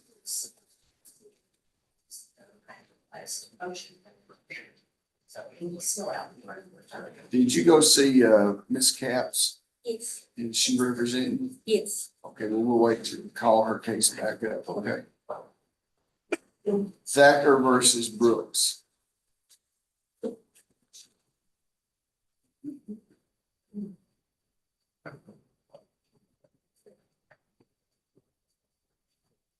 I think that's all I have. Have to have a holiday. My attorney is running about an hour late. He said, Mr. Bertram, he's in Casey Circuit Court. When they call down here. If he's here before we finish, we'll hear it. If we finish, I'm not gonna wait till 5 or 6. I understand. Okay. Thank you. Caleb Day versus Ivy Kirk. Judge, this is James Pennington. I believe Ms. Capps he electronically filed a proposed agreed order. Is this your client here? Are you Mr. Pennington's client? I represent Mr. Day. Okay, when you talk to your attorney, is there an agreement? Yeah. Agreed order? You're satisfied with it? As much as you can be? Yeah. Okay, well, I'll go ahead and enter it, Mr. Well, can you tell me what's all of the stuff on, Yeah, I say what now? can you tell me all of the stuff on it, on the agreement? You haven't seen the agreement? The attorney signed it. We I can get know you a it's copy. We'll get you a visitation. copy of it. Visitation is child support thing, but Yeah, we'll get you a copy of it. Is your attorney, Miss Capps, back there? Knock on the door back there, guys, and have Miss Capps come out for a second.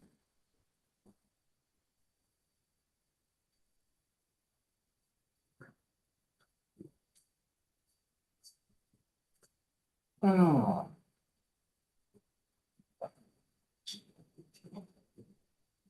Ms. Capps, Yes. Mr. Pennington is on the line here and says y'all have an agreement, but your client says she hasn't seen the agreement. I've got a copy of it being made here. The copies are being made here. okay. You want to go over that with her, and if there's some kind of problem with that, you can bring her back up here, okay? Okay. Mr. We've discussed the Pennington, agreement, Judge, so bear with me just a moment, it won't take long. she's gonna go over it very briefly, Mr. Pennington, and then we'll. Hernandez versus Hernandez. Hernandez versus Hernandez. Mr. Garner, are you on here? Judge, I'm on Zoom. That's my motion for default. Is it a divorce? It is. Was there any property to be divided? Judge, no, there's not. These parties have been separated for 10 or 12 years. It's just a formality.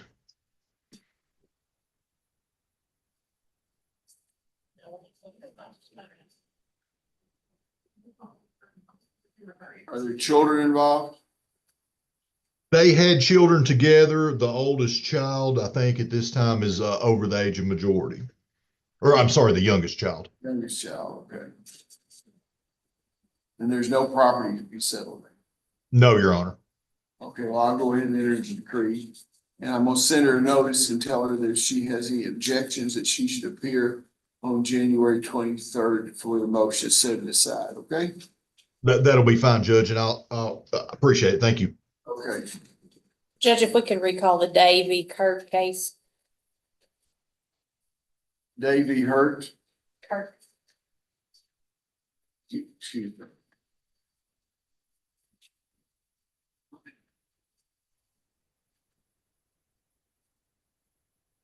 Davey Kirk, yes. Send an accord? Yes. Agreement. You all right, young lady? Yes. Okay, Mr. Pennington, you can be on your way rejoicing. Thank you, Judge. Concludes my business. May I be excused again. Yeah. Y'all have a Merry Christmas. Merry Thank you, Christmas. you too.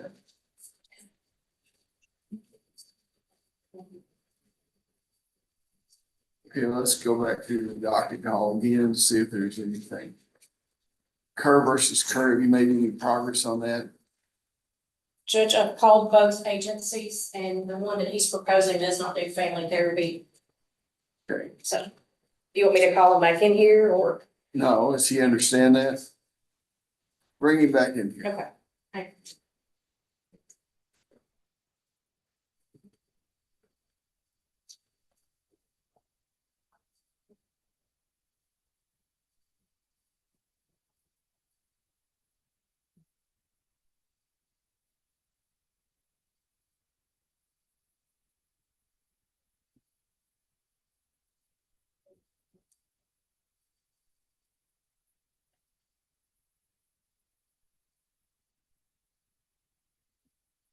Okay, you, Miss,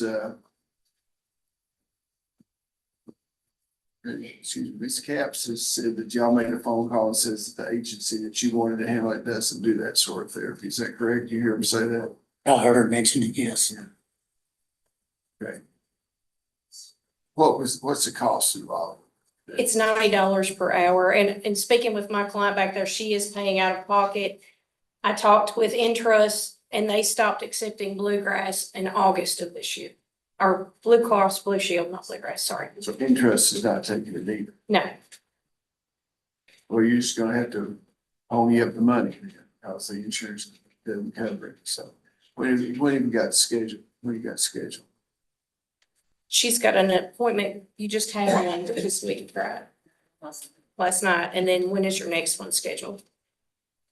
Is he supposed to have one every time she does? Or- No, the way they usually do it is they'll meet with the kids, build a rapport. Both parents are supposed to provide intake application information. I don't think Mr. Kerr has done that yet.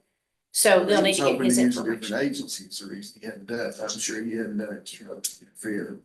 No, I wasn't implying that. I'm I know, just I'm just saying I making wanted sure. him to have that chance. He needs to do that with them. And then the therapist will work with both of them to schedule appointments.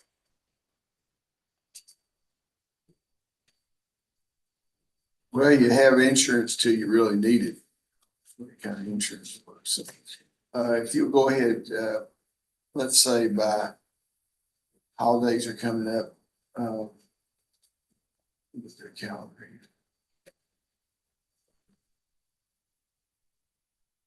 And Judge, it's my understanding, Mr. Kerr can correct me if I'm wrong, but I think the parties have been where the children have been visiting with him at different times. So it's not that she's withheld the children at all. Okay, well, we're just gonna try to get this thing scheduled for these visitations. I mean, for the interviews and everything. Can I get, what day would it be a good day for you to go down there and try to do the intake today since you're already missed work this afternoon? I mean, I guess, yeah. Where does he have to go to do the intake? They can do it over the phone. We did ours over the phone. You know, where, do they have an office here locally? I think they had one at the Houchins Center. Why don't you go out to Houchins Center and see if you can fill out the paper and get a schedule today by the close of business? And if there's some reason they can't do that, just send a text or email, and you can do it on, I guess everybody's still open on Monday or Tuesday this week. Holidays won't close down to midweek, okay? Okay, thank y'all very much.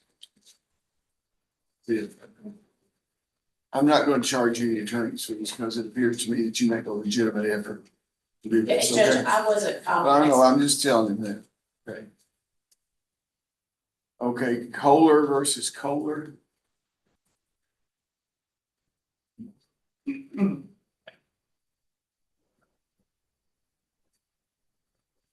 Kohler versus Kohler.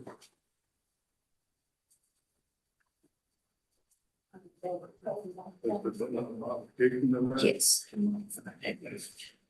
Okay, we have a motion for decree of dissolution. Deborah Kohler, are you on the line there? If you'll turn your camera on. But it's not in there. I am. Okay, there. Okay, what do you have? Ms. Kohler is present by Zoom. What do you need? Judge. Bifurcate a divorce, is that? Yes, and I'd spoken to Mr. Bertram yesterday afternoon, and he made a modification based on the information I requested about the residents. I inadvertently forgot to add if they would also put in there in a statement that they both are required to make full financial disclosure, updated disclosures. Now, he's supposed to be on the way down here. He's got another case. Okay, So I'm gonna wait for a little bit to That's see if fine. he shows up, and then it'd be better to have him here where you have some certainty as to what you agree to, okay? that sounds good. Thank you, Judge. Thank you. Scott versus Scott.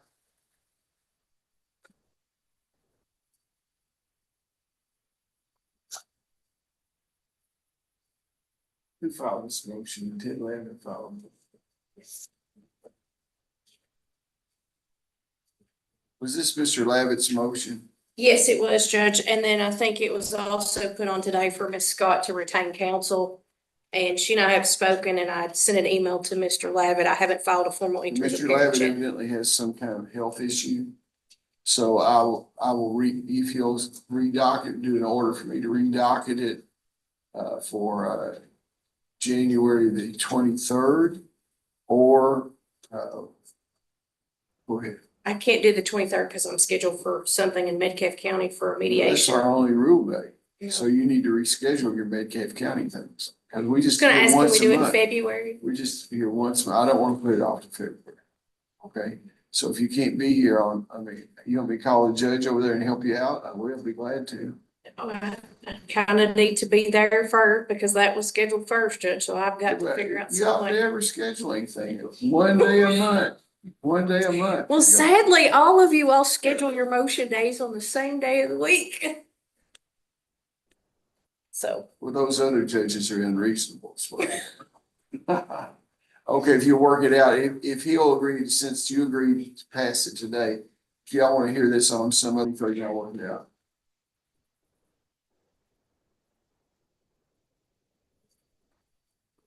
Now, did we do Thacker versus Brooks?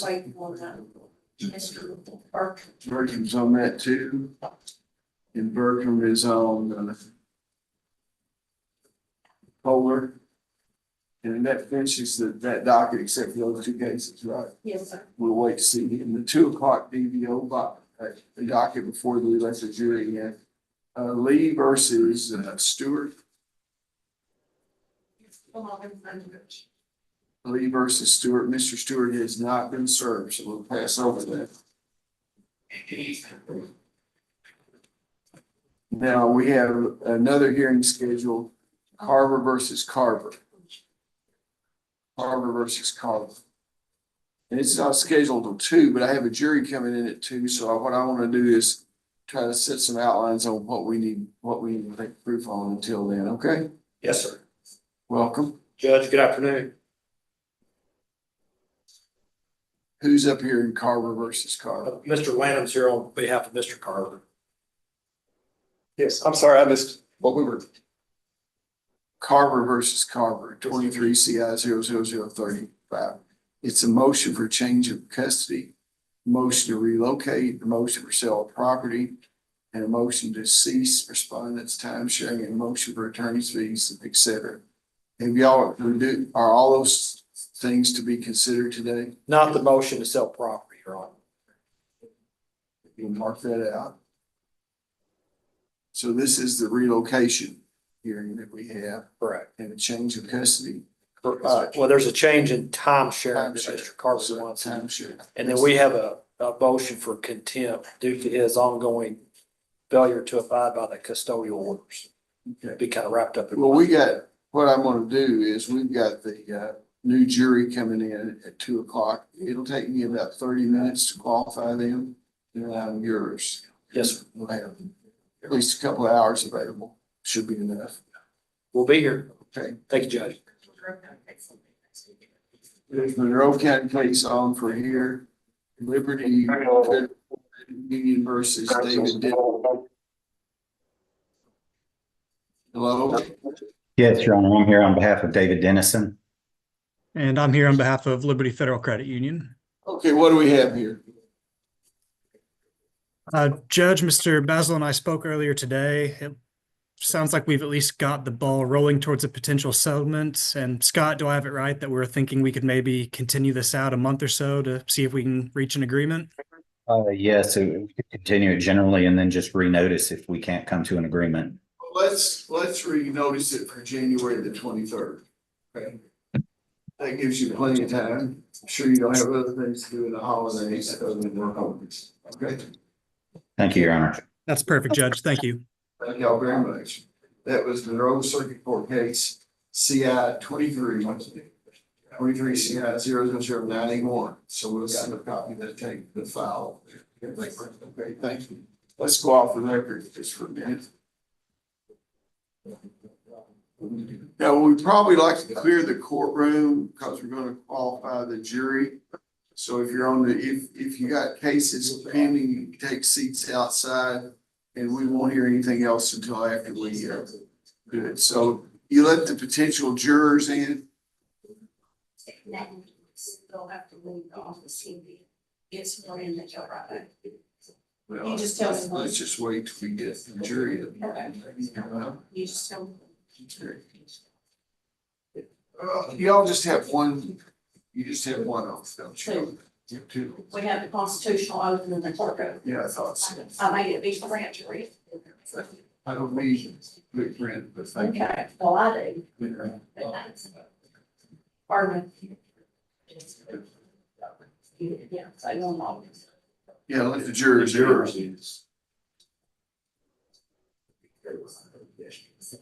Mr. Hunley, y'all need to come over here and take the Commonwealth's position.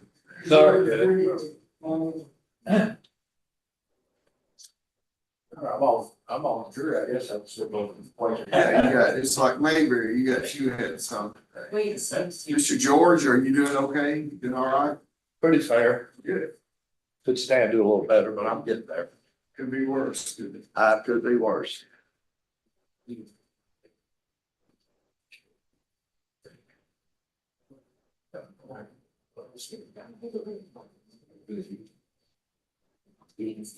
Get them all in.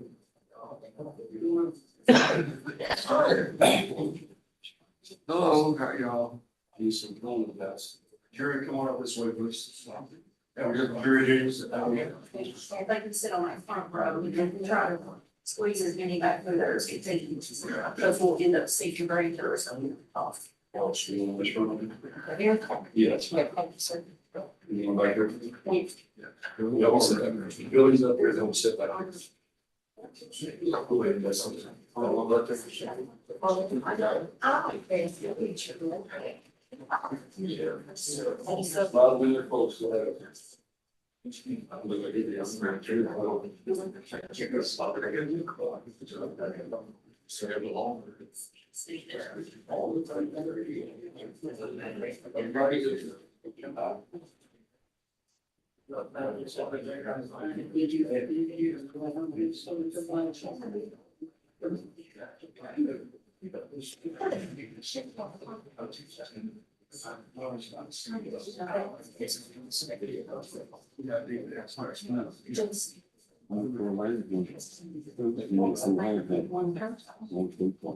Now, I know most of you don't remember when the Webb Theater was open. That was our old movie theater. But when I was there, I wanted to sit as close to the person I was with, so y'all need to scoot together. Scoot together. Because there's a lot of people coming in here. And we got some seats on the back row up here.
Got 2 minutes. We'll start on time.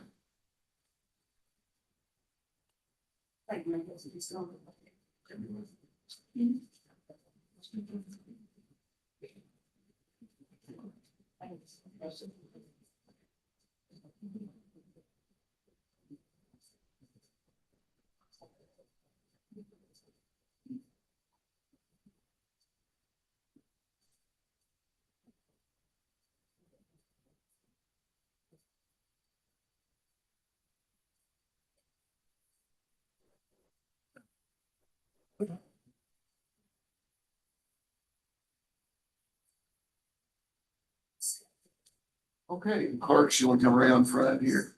Ladies and gentlemen, before we start, our official duties here today to qualify the jury, I have the honor to swear in the circuit clerks and the circuit clerk staff that will be serving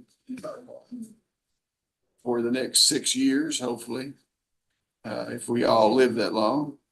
If you'll raise your right hands, please, you solemnly swear or affirm that you will support the Constitution of the United States and the Constitution of the Commonwealth of Kentucky, and that you will be faithful and true to the Commonwealth of Kentucky so long as you continue to be a citizen thereof, and that you will faithfully execute the best of your ability the office of Circuit Court Clerk and Deputy Circuit Court Clerks according to the aforesaid law, and you do further solemnly swear or affirm that since the adoption of the present Constitution, I, being a citizen of this state, having not fought a duel with deadly weapons, have not fought a duel with deadly weapons in this state nor out of it, nor have you sent or accepted a challenge to fight a duel with deadly weapons, or have I acted as a second in carrying a challenge or aided or assisted any person so offending, so help you God. Each one of you do that.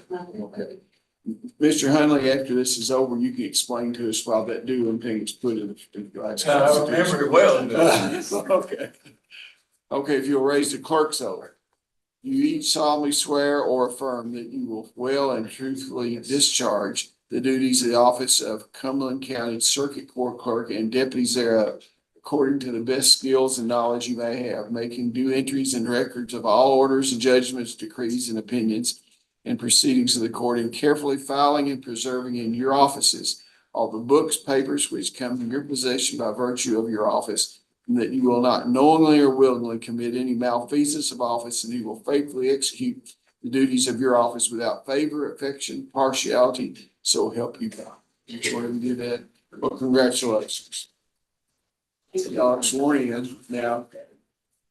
And clerk, you were successful in another unopposed race. That's the only kind of races I've ever won all the time. Others in and out, you know. Okay, let's go on the record. Okay, ladies and gentlemen, we're about to start your service for jury duty. The first thing we're going to do is have the clerk call out loud your name. As my late mother used to say, I want you to use your outside voice so we can hear you, okay? Your moms ever tell you use your outside voice to speak up? Okay, you ready to call the roll?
That same one this morning.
Thinking of it.